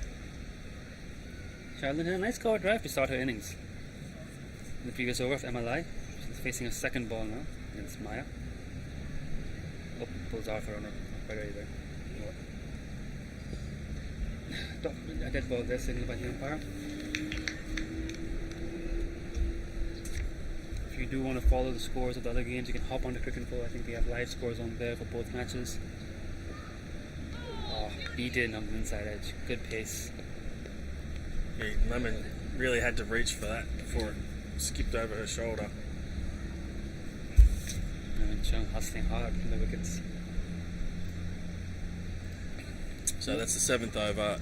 USRC 4 for 17, and looks like we're going to see Another change in bowling, right? change of ball. Monisha Kodwani. She's a new joiner to HKCC.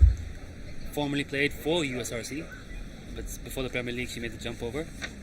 She's still on the USRC committee and actually won this USRC Spirit of Cricket Award last night at the annual award ceremony, because she has so much work on the administrative side for the club and also now for HKCC. So she's a very valuable contributor to Hong Kong cricket off the field. She's got a chance now to make a contribution on it. Good line and length first ball, driven straight to point from the run.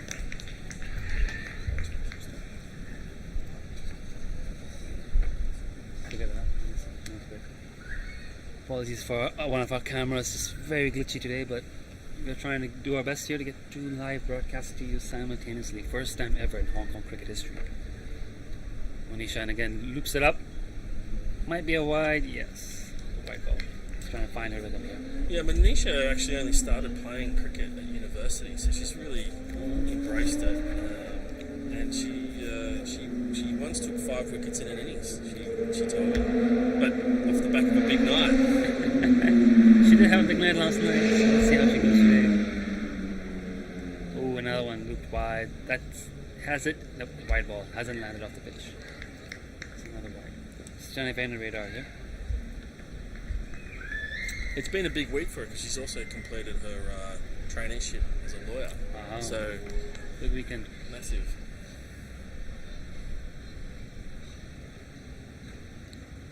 No feelers on the boundary for HKCC as Monisha comes in. That's on the money. Oh, that's just over the stumps. Now she's found her radar here. 4 wickets down. Myra on strike. Likes to play aggressively from what we've seen of her batting. She's not one to occupy the crease. She likes to play her shots. Trying to get connection on the last couple of balls here, Myra. No feelers on the boundary again, so she knows she just needs to get it through the infield. Gets it over, no, not quite. Oh, over the short cover, but the cover on the circle, I think that might have been Betty Chan. Ran in and put the dive to take that, but just landing short of her. So Well, single. Myra did well to get some height on that, and as you said, she was looking to get it over the players for a boundary, so we might see a bit more of that to come. Charlene now, third ball.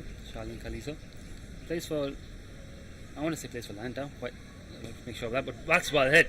That's good power on that, Charlene. That's raced away for 4 runs. Very well struck. Slog sweep full toss, gave that what it deserved. So takes them to the 24. USRC-Lantau and Charlene off the mark. Yeah, that's nice batting, and certainly the field wasn't set for that. She's picked it and pushed that through. Yeah, ball's lost in the bushes there, but they've pulled it out now. That's the problem here at HKC. The ball does get lost in the bushes quite often. Expect to see a lot of that in the men's Premier League game today afternoon. A lot of wickets. You've seen a lot of lost balls here at HKCC as well. Some going above our heads here into the forest behind us. Some going onto the road. Martin Kotzi will be eyeing up the USRC attack, but it should be a very even game. USRC, of course, have Gazamfar Mohammed, who got the wickets of Lokesh Rahul and I believe Fakhar Zaman at the Asia Cup. So he's in their bowling ranks today. So he's in perfect health. So it should be a great match. That ball on the leg side, played a short fine leg. They now put a fielder on the boundary for Charlene down a deep square leg. They've recognized she's hit a few quite cleanly today so far, so just protecting that boundary there. I know, again, we talk about the experience of the players, and that just reflects HKCC's experience to adjust the field. It would have been nice to see USRC play with their field a bit more, but I think they'll learn as they go. Yeah, I mentioned if you look at the earlier games, they had a few issues with being no ball for having violations of the fielding regulations. They struggled a little bit with their overrate at times. They've tidied up, they've gotten sharper, they've gotten smarter today, so they're improving with every game, which is what you want to see. That's the idea of this tournament. It's put out there to raise the standard, and they're getting better, and they'll take these lessons back with them in normal club cricket and hopefully share it with their teammates and come back next season stronger, more competitive, probably win a game. So 8 runs from Kotwani's over there, and USRC now 4 for 25 after 8. Maya Gardner to continue. Yeah, this Choir Red is still out of control a bit, but both these batters looking a bit more comfortable now after the early flutter of wickets, and they should just set it and play a long innings. Wide down leg.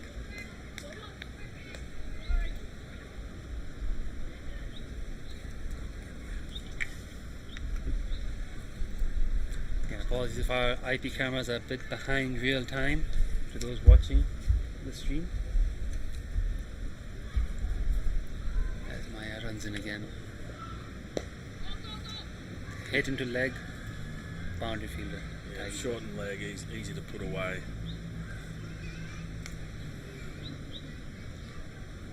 And they're keeping the fielder out for Myra. They're not bringing the fielder back in.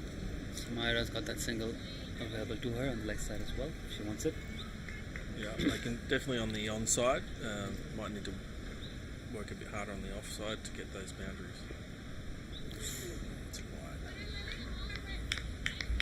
Well taken by Lemon. 28 now the score. Not that wide.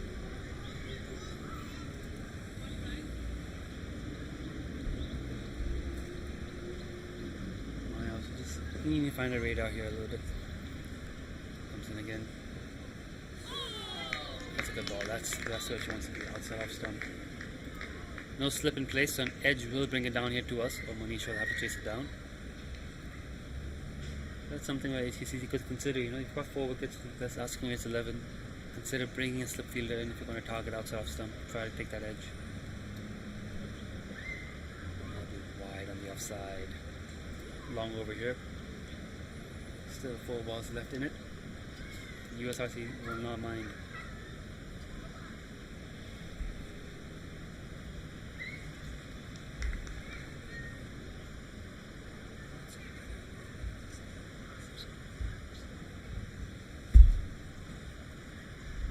Go again. Ooh, cuts her in half. That's a good ball. It moved in a bit of the seam, I think. Myra's shaping up to play on the offside, just gets beaten. Yeah, she can swing that ball sometimes, and with that wicket looks like a bit of dust kicking up now, so that might help her a little.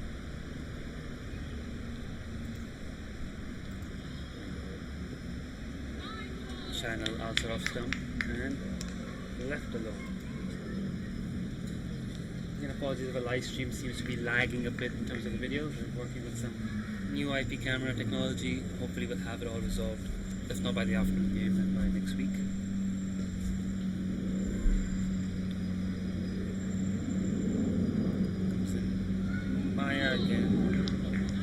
play of the previous ball. Charlene does like the leg side. She's shaping up to swing that bat in that horizontal arc through the leg. Hopefully get that bat and cut it through the off.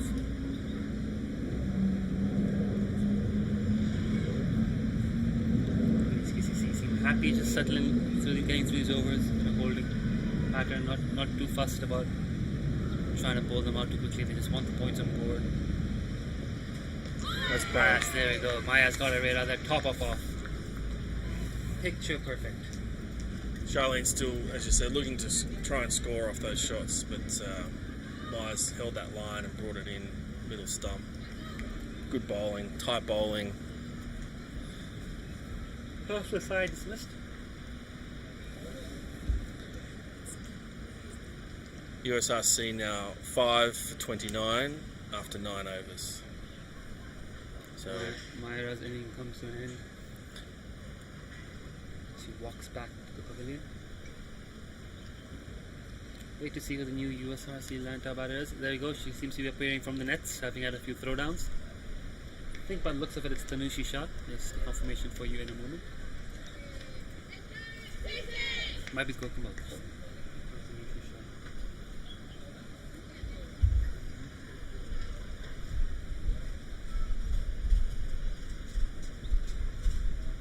the HKCC team wearing their newly issued caps, just received today. Baggy reds? With the, yeah, it's sort of a baggy red, the Hong Kong Cricket Club stripe. Very nice.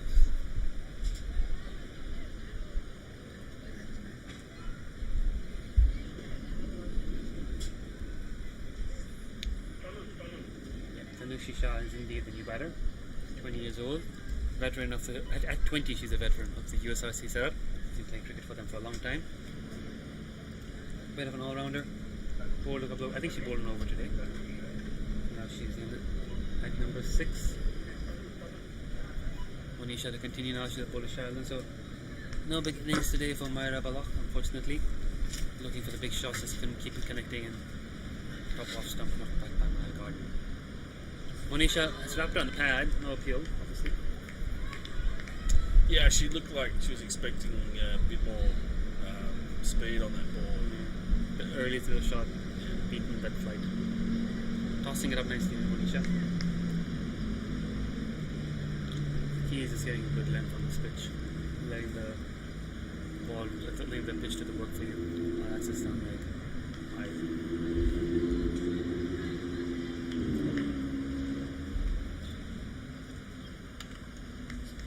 HKCC picked up a win over KCC on the opening weekend. Yeah, that surprised me actually that it was that it wasn't a bit closer, that match. So KCC also a little bit seemingly under strength, but also not quite warmed up or ready for the competition. HKCC seem to have come in sharper, a bit better prepared. And they are pre-tournament favourites with so many national players and passive players in the squad. It's a very strong team, the HKCC team, comprising of 2 domestic club teams, the Willows and the Cavaliers. KCC, their club team, the Premier team, same player base, and so they were missing a few guns. A few players coming in off injury, a bit raw, so they just couldn't get going in that first match. And I think then it was the Asquelas Taiwan really who have outshone everyone this tournament. 2 dominant victories over HKCC and USRC-Lantau, 2 teams playing here today. I'm sorry, over KCC and USRC-Lantau. Over KCC and USRC-Lantau. yeah, this is HKCC's second Second match, game, but the SLW quickly shaping as the team to beat. And that will be the game to watch for when HKCC and Taiwan finally play. It looks like they're both be coming into the game with unbeaten records and victories over KCC, which is the other team who people had expectations for, given their success at club level. So the other team to keep an eye on is CCC. They're currently playing Taiwan over at Ting Pong Road. I wish I could give you a score update. Probably have to hop onto YouTube, take a look at what's happening down there. Because our cricket SKU scoring system seems to be on. It must be scored at Cricket 4 as well. Try and catch up on that too. But Monisha beats the bat, so she's bowling very well here, Monisha. Now she's finding her radar. Again, the HKCC doing the basics right. Nothing too aggressive in their cricket, nothing too fancy. Line and length, fairly attacking fields, collecting the dot balls. So Yaskula Saiwan currently have dragging our club in all sorts of trouble. Scored 136 batting first, dragging our 9.1 overs, 43 for 5.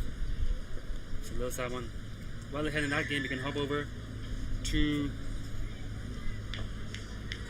the YouTube and watch the action there. Both matches seem to be following a similar trajectory, really. And that's why I think that game is going to be a clash of the two top table toppers. Well, they got squeezes, cheeky single here. Direct hit would have been out, but it's a miss. Good effort from Lemon to chase that ball down and turn and throw.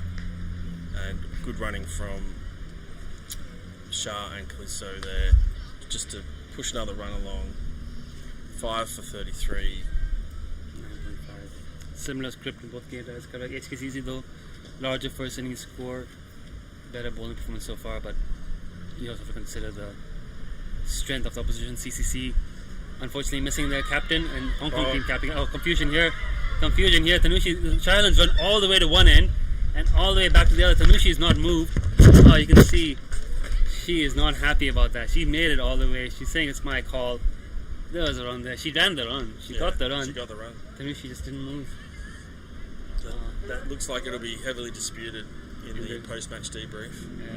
She is clearly not happy about that shot. And that will be drinks though. That 6th wicket falls. Signals a quick drinks break. Charlene, the batter run out at the non-strikers end. Just gonna confirm who the fielder threw that ball in, but pretty poor end to that session there for USRC-Lantau. Not that the Ray one was a wicket, that's how chaotic running. So Lil Saiwan's team, also featuring several international players over at Mission Road. Marian Yusuf, Akasha Yusuf, the two Yusuf sisters have come back. Marian Yusuf, of course, has played several T20Is for Hong Kong. She's currently bowling up down there at Ting Kong Road. They've also got, of course, Shenzin Shahzad, Ikra Sahar, Mariam Bibi. They've got other players who've been in and around the subs, such as Swinder Kaur. They've got Bushkit Lakhani. I can't exactly remember her name, but she's in the pathway squad as well. Took a 5 for against USRC-Lantau. So they've got a pretty strong squad. I think that's going to be the game to watch for when HKCC and Lil Saiwan finally clash. Of course, HKCC CCC could be a very good game too. Not quite sure if Kerry Chan will be able to play by then. Well, it just comes down to the depth in the teams. That the stronger teams, have consistency all the way through, and as we know, the other teams have some strong players, and the others are probably more developing. It's just, as we keep saying, it's just fantastic that they can have this opportunity. It's no one ever wants to get out. No one wants to not score runs, but that's how you learn, and that's the opportunity.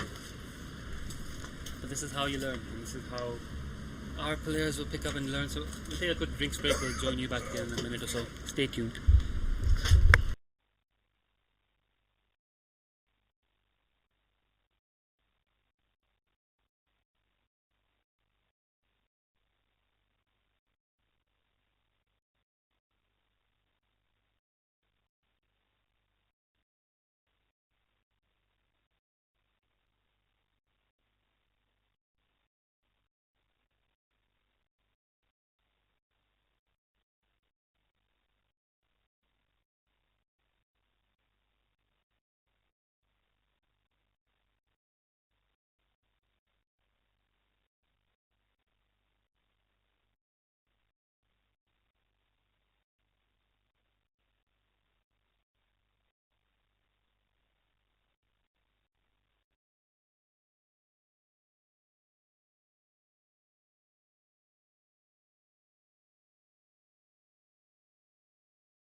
Here we go.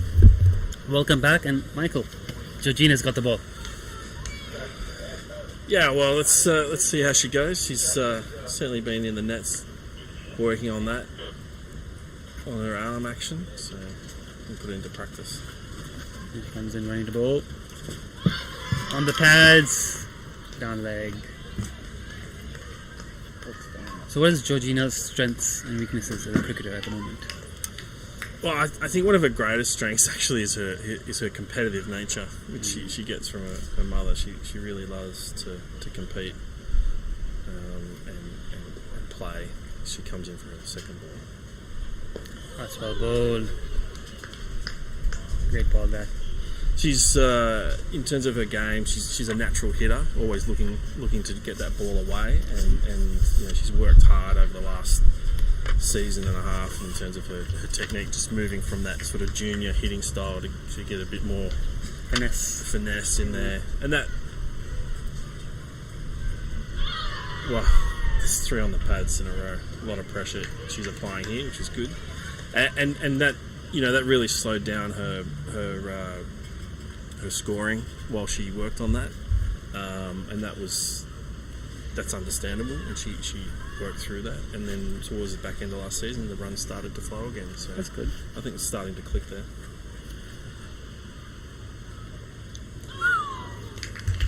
She does enjoy her bowling as well, it seems.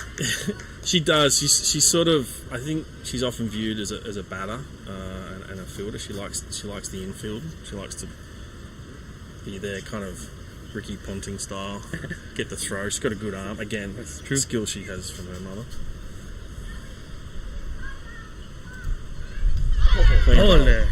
Clean bowl. Good ball from Georgina. Well done.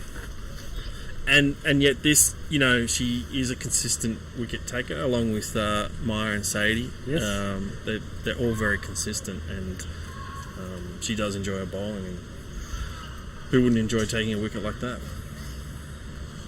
Excellent wicket, and 7th one for HKCC, who seem to be cruising now. They'll be eyeing a early finish to the game. It's 11:30. Match scheduled for a 12 o'clock finish actually, but a bit of a slow rate, bit of good cause due to various issues. But I think they're now eyeing a quick finish. Should be able to get it done within the scheduled close. Now the afternoon men's game scheduled for 1:30 p.m. Hong Kong time. Should be exciting.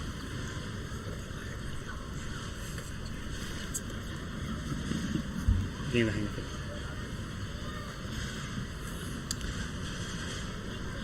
And just waiting to confirm the new batter.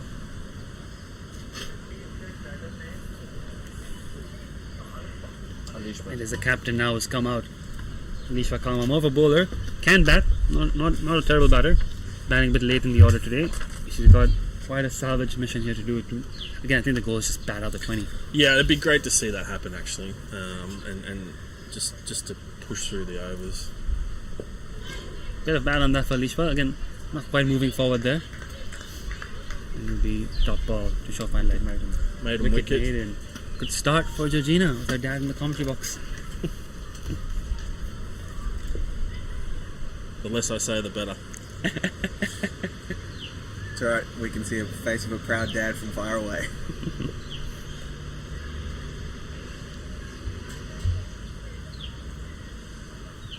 Oh, look, as Neil was saying earlier, I mean, everyone turns up and works hard, but these younger players, they're smelling that opportunity, and you're seeing it across all the clubs. They're grabbing it. Yes. And it's exciting, and it's cricket you want to watch. It's not, you're not turning up to matches where people aren't performing either, which is also good.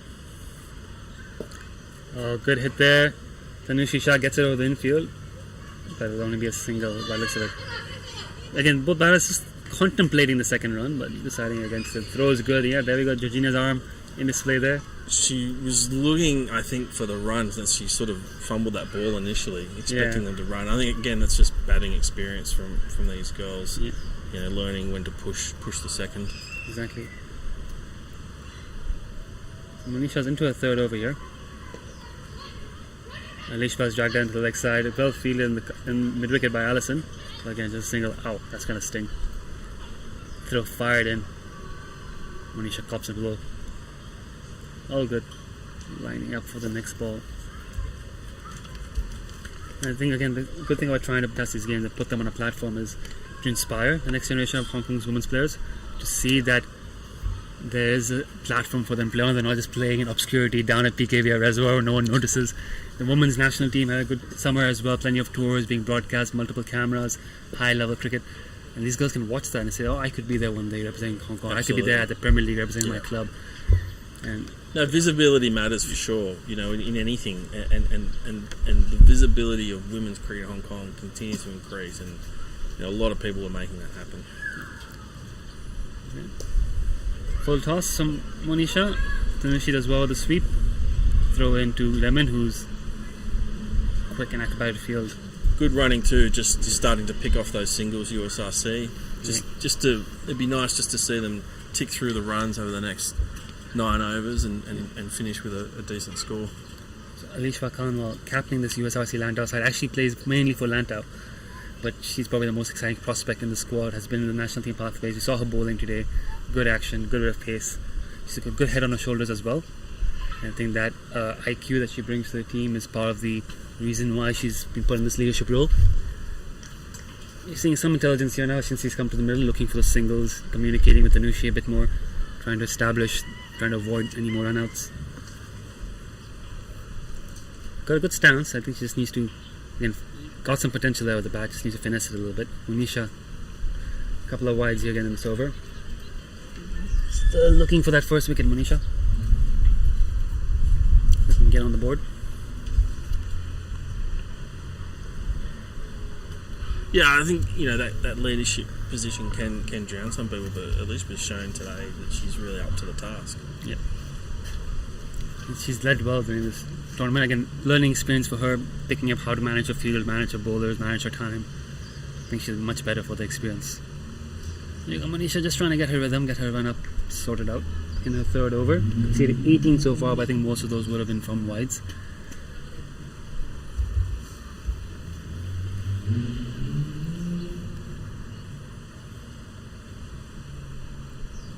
Played well there by Lishpa to the leg side again. Again, there's going to be one. They might look for two here. They should.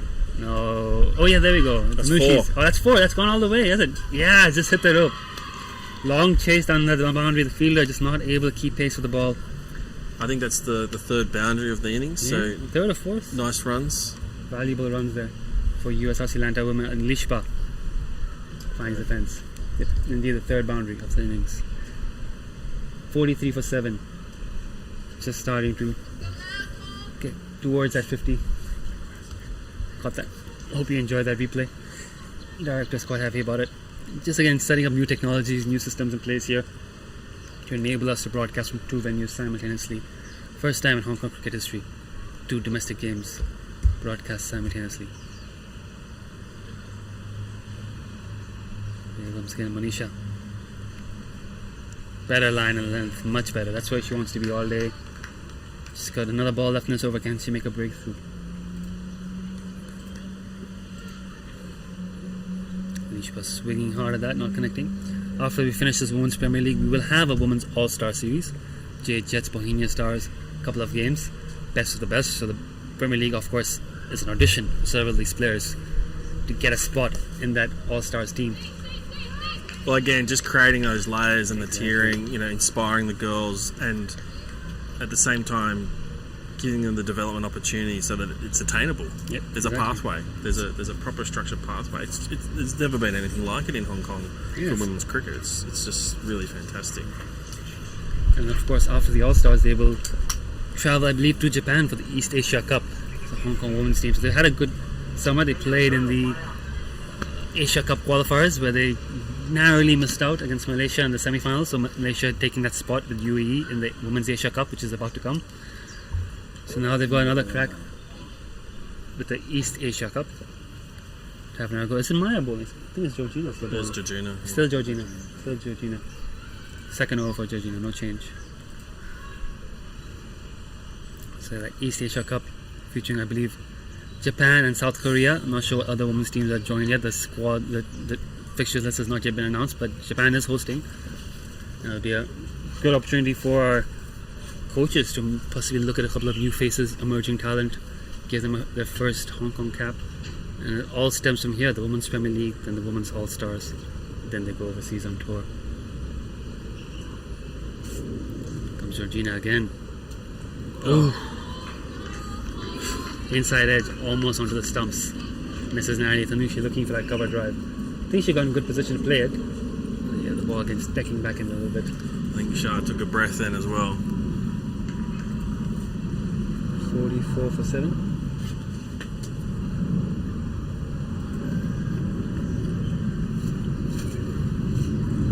Again. Slide inside edge.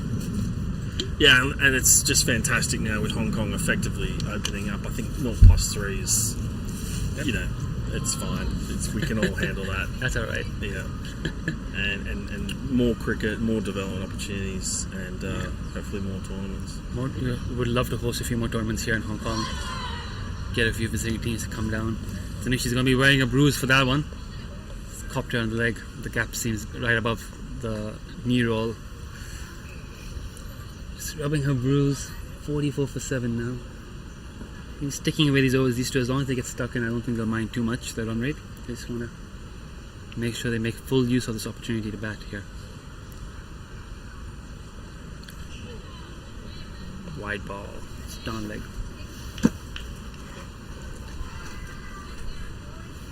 Lovely day as well here at HKCC for cricket. No cloud in the sky, not too warm. It's been a hot September, but end of the month now, temperature just cooling down a bit, nice breeze. Well, the umpires were sharing they're quite comfortable out there with the breeze helping.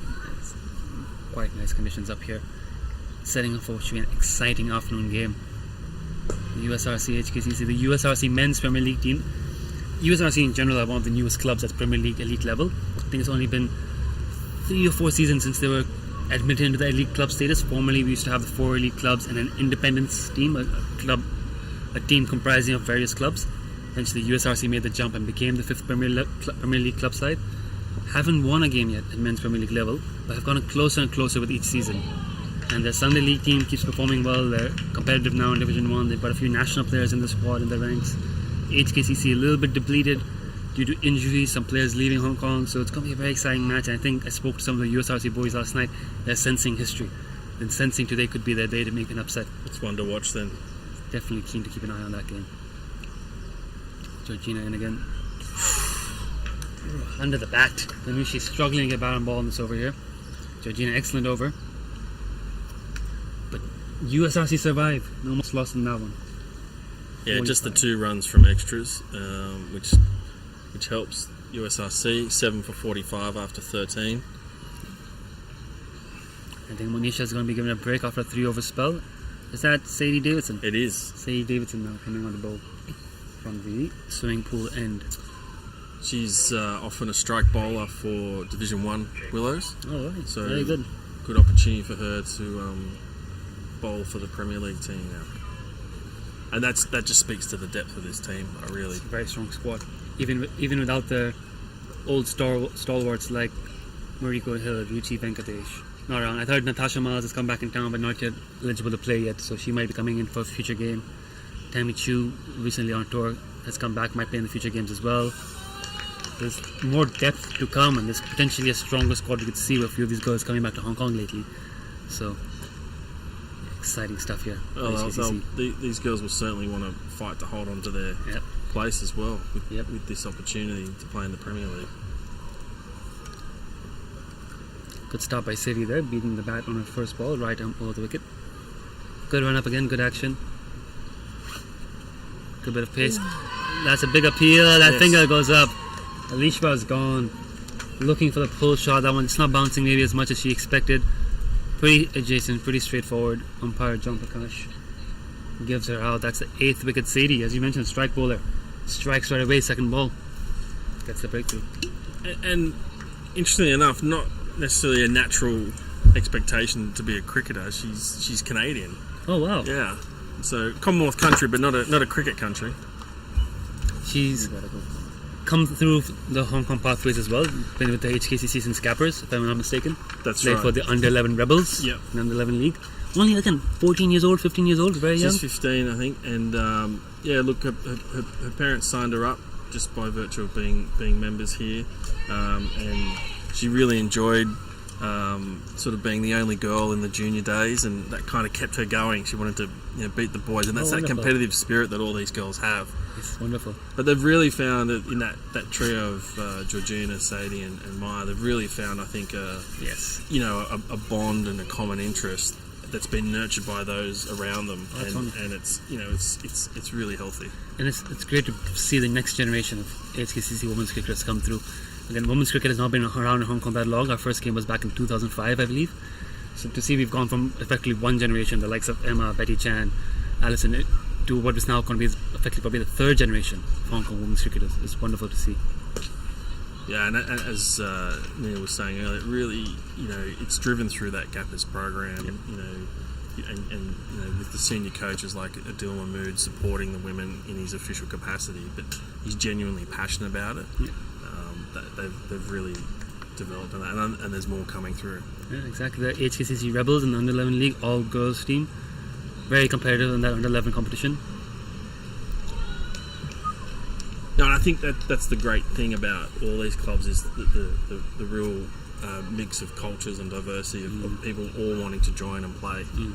It's such an inclusive game in that respect. That's one of the selling points of Hong Kong cricket. It's probably the most diverse sport within Hong Kong in terms of the amount of backgrounds you get competing in the same field. People often talk about how in the same game you can hear up to 5 different languages being spoken on the ground, if not more. You've got every community involved, and we've had actually a few programs we've run as well with the Jockey Club, our community programs, where last season we got cricket being played by the Bangladeshi community, Bora community, Sri Lankan community, and eventually that's led to the Nepali community as well. So this year we've got 2 new all-men's teams in our Challenge League Division 3, a Sri Lankan community team and a Nepali community team, full of new players who were not playing cricket in Hong Kong before, who have come through those programs, attempting to reach out to these centres and to give them an opportunity to play and eventually create a pathway for them also to now play competitive league cricket. So that's the 14th over completed, 8 for 45. Wicked maiden for Sadie Davidson to start off with. It's an excellent start for her.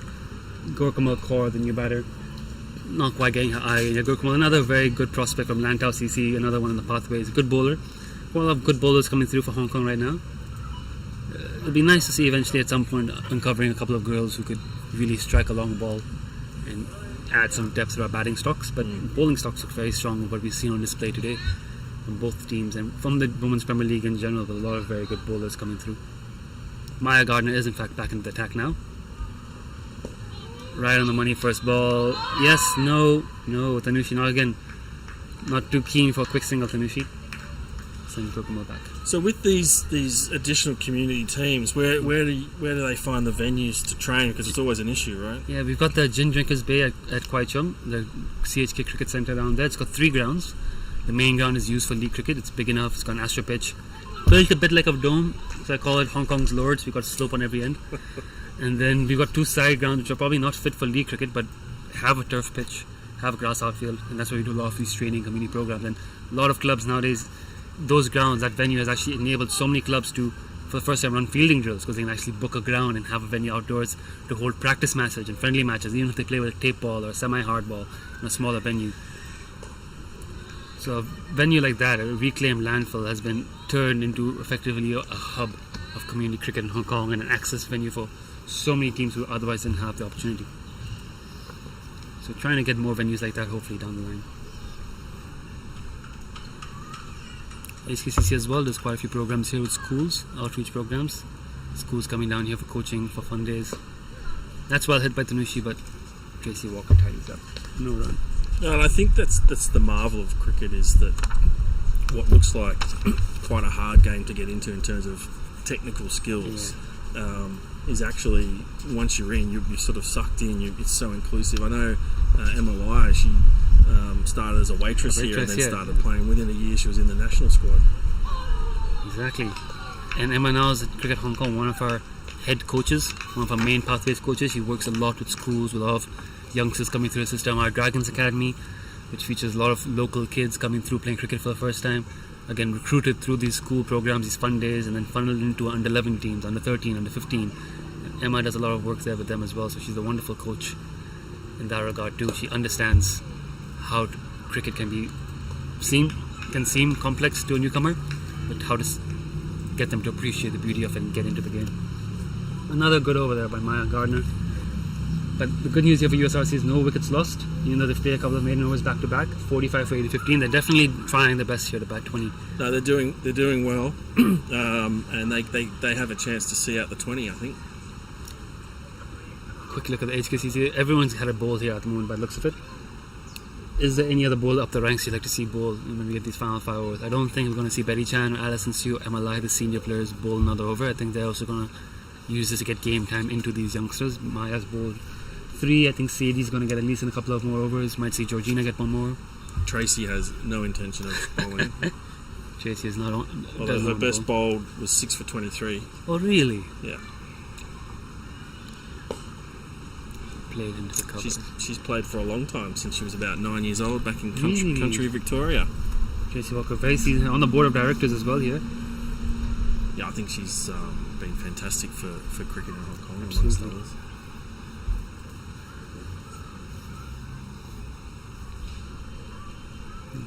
Very good. Sadie's been very, very good here today. She's not bowled a single extra. 8 balls in. She's been very accurate, and that's the key thing. She's bowling with good pace as well. Very steady run up, good action, good delivery. A very good prospect here. Well, she's come back refreshed. She had a nice stint back in Canada over the summer.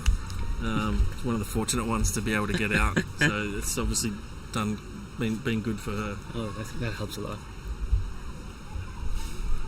Don't know how much cricket she actually would have played. Canada's got a good cricket system. They've got a national team. They play a lot of cricket around the world.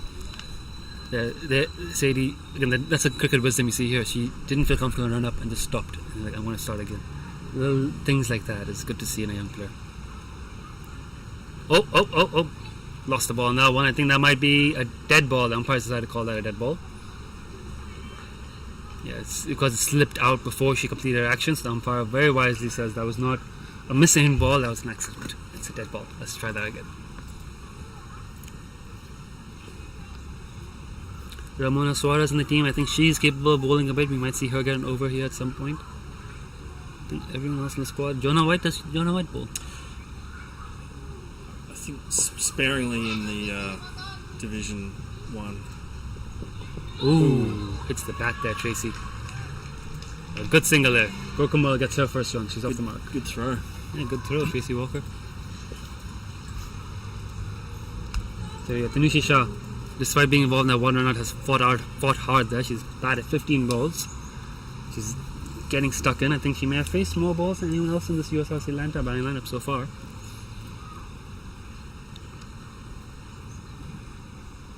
Plays and misses at that one, but no damage. She has indeed faced more balls than anyone else in this batting lineup so far. Equal now, 16. Equal with? With Rashani and Myra. Oh, Yeah, Myra and Sunday and Myra both played 16 balls. Tanushi's played 16 as well. So if she survives this ball, she'll have played more balls than anyone else in her team today. Sadie. She survives. It's a good little effort here now by Tanushi Shah. Yeah, I just like that she's being patient. She's not trying to throw a wicket away. Yeah. They've obviously focused on getting through to the end of the overs. She's played and missed at a few, but she's not let that phase her. She's involved in that run out. She's not let that phase her as well. She's just trying to focus on every ball. Oh no, that's popped up. Someone's going to catch that. No one catches it. Communication at the other end. And a direct hit, and that would have been the end of Tanushi, but Gurkamal knew there was a single leg, and Tanushi slow to get off the mark there, not responding to her partner's call. And that's probably one of the things that comes after everything else in batting is just getting that communication right. Yeah. First thing is just protecting your wicket, learning the shots, and then the running between wickets is and you can only attain through match experience actually. And she should be learning a lot by today as well, today's game. Gurkamal there having a word with her, telling her be alert, be ready for the run. And there we go. Emma is getting a third over. So it looks like the plan is just to get 3 overs in on every bowler. So Emma's coming now for her third. Bowled very well. Scored some runs. Attacking move by HKCC. They're sensing they want another wicket, but no slip, no catching fielder. It's a very straightforward field. Oh, there we go. Tanushi calling for that run this time, and a back to it. Very good. We needed improvement there from Tanushi. Loud call. Okay, go, and took a run off the wide. Smart stuff. 40. Does that bring them to the 50? No, 49. One more run needed here for their 50. USRC-Lantau. No boundary fielders again. HKCC stacking everyone in the circle. Bat and ball. No run.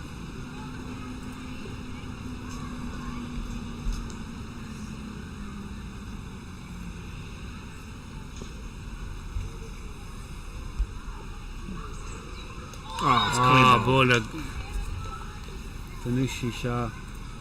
Is that number 3? Yeah, Tanushi Shah did a stint, cleaned up here. It'll be interesting to see who's next. Probably Pinky Sharma might be the last batter on the team list available. And HKCC now attacking move to bring back Emma. I think they sensed the clock ticking over to 12. Didn't want to go past time. Picked up the 9th wicket. Clean bowl. Tanushi beaten. Emma bowls a lot of googlies for someone who bowls and runs in like a leg spinner. She's got the changes of flight, she's got the change of pace, she's got the IQ, the experience, all these years of playing cricket. Saw her earlier set the batter up by tossing a few and getting the quicker one in. Here, just the googly on the right line length at the top of the off, top of the middle. Again, great experience for USRC players to be able to learn how to read that kind of bowling. Yep. Emma hasn't bowled much for Hong Kong lately, but she still does the job at club cricket and bowls a lot of overs here. Now, Pinky Sharma. Well, she's 3 for 10. What a day out she's having. Probably player of the match performance here, going with her batting efforts too. Comes Emma. Again, flatter, quicker, Yorker, bowls her. No 50 for USRC-Lantau. And they don't bat the 20. Emma Lai gets 4 for 10. And they're bowled out. HKCC winning by 105 runs. Dominant performance on home turf. Second win for them. Stay unbeaten. Great performance. And yeah, I think we can call that the game. Thank you very much, Michael. Pleasure. For joining us here in the commentary tent. Thank you to the viewers who've bared with us through the technical difficulties and the glitches during this game. Hopefully you'll join us again in about 90 minutes time for the men's Premier League match between the same two clubs, USRC and HKCC. Should be a cracker. Yep, that's the end of the match. We'll have the summary on the screen for a moment, and then join us again in about 90 minutes time. Hope you enjoyed it. Thank you very much. Bye bye.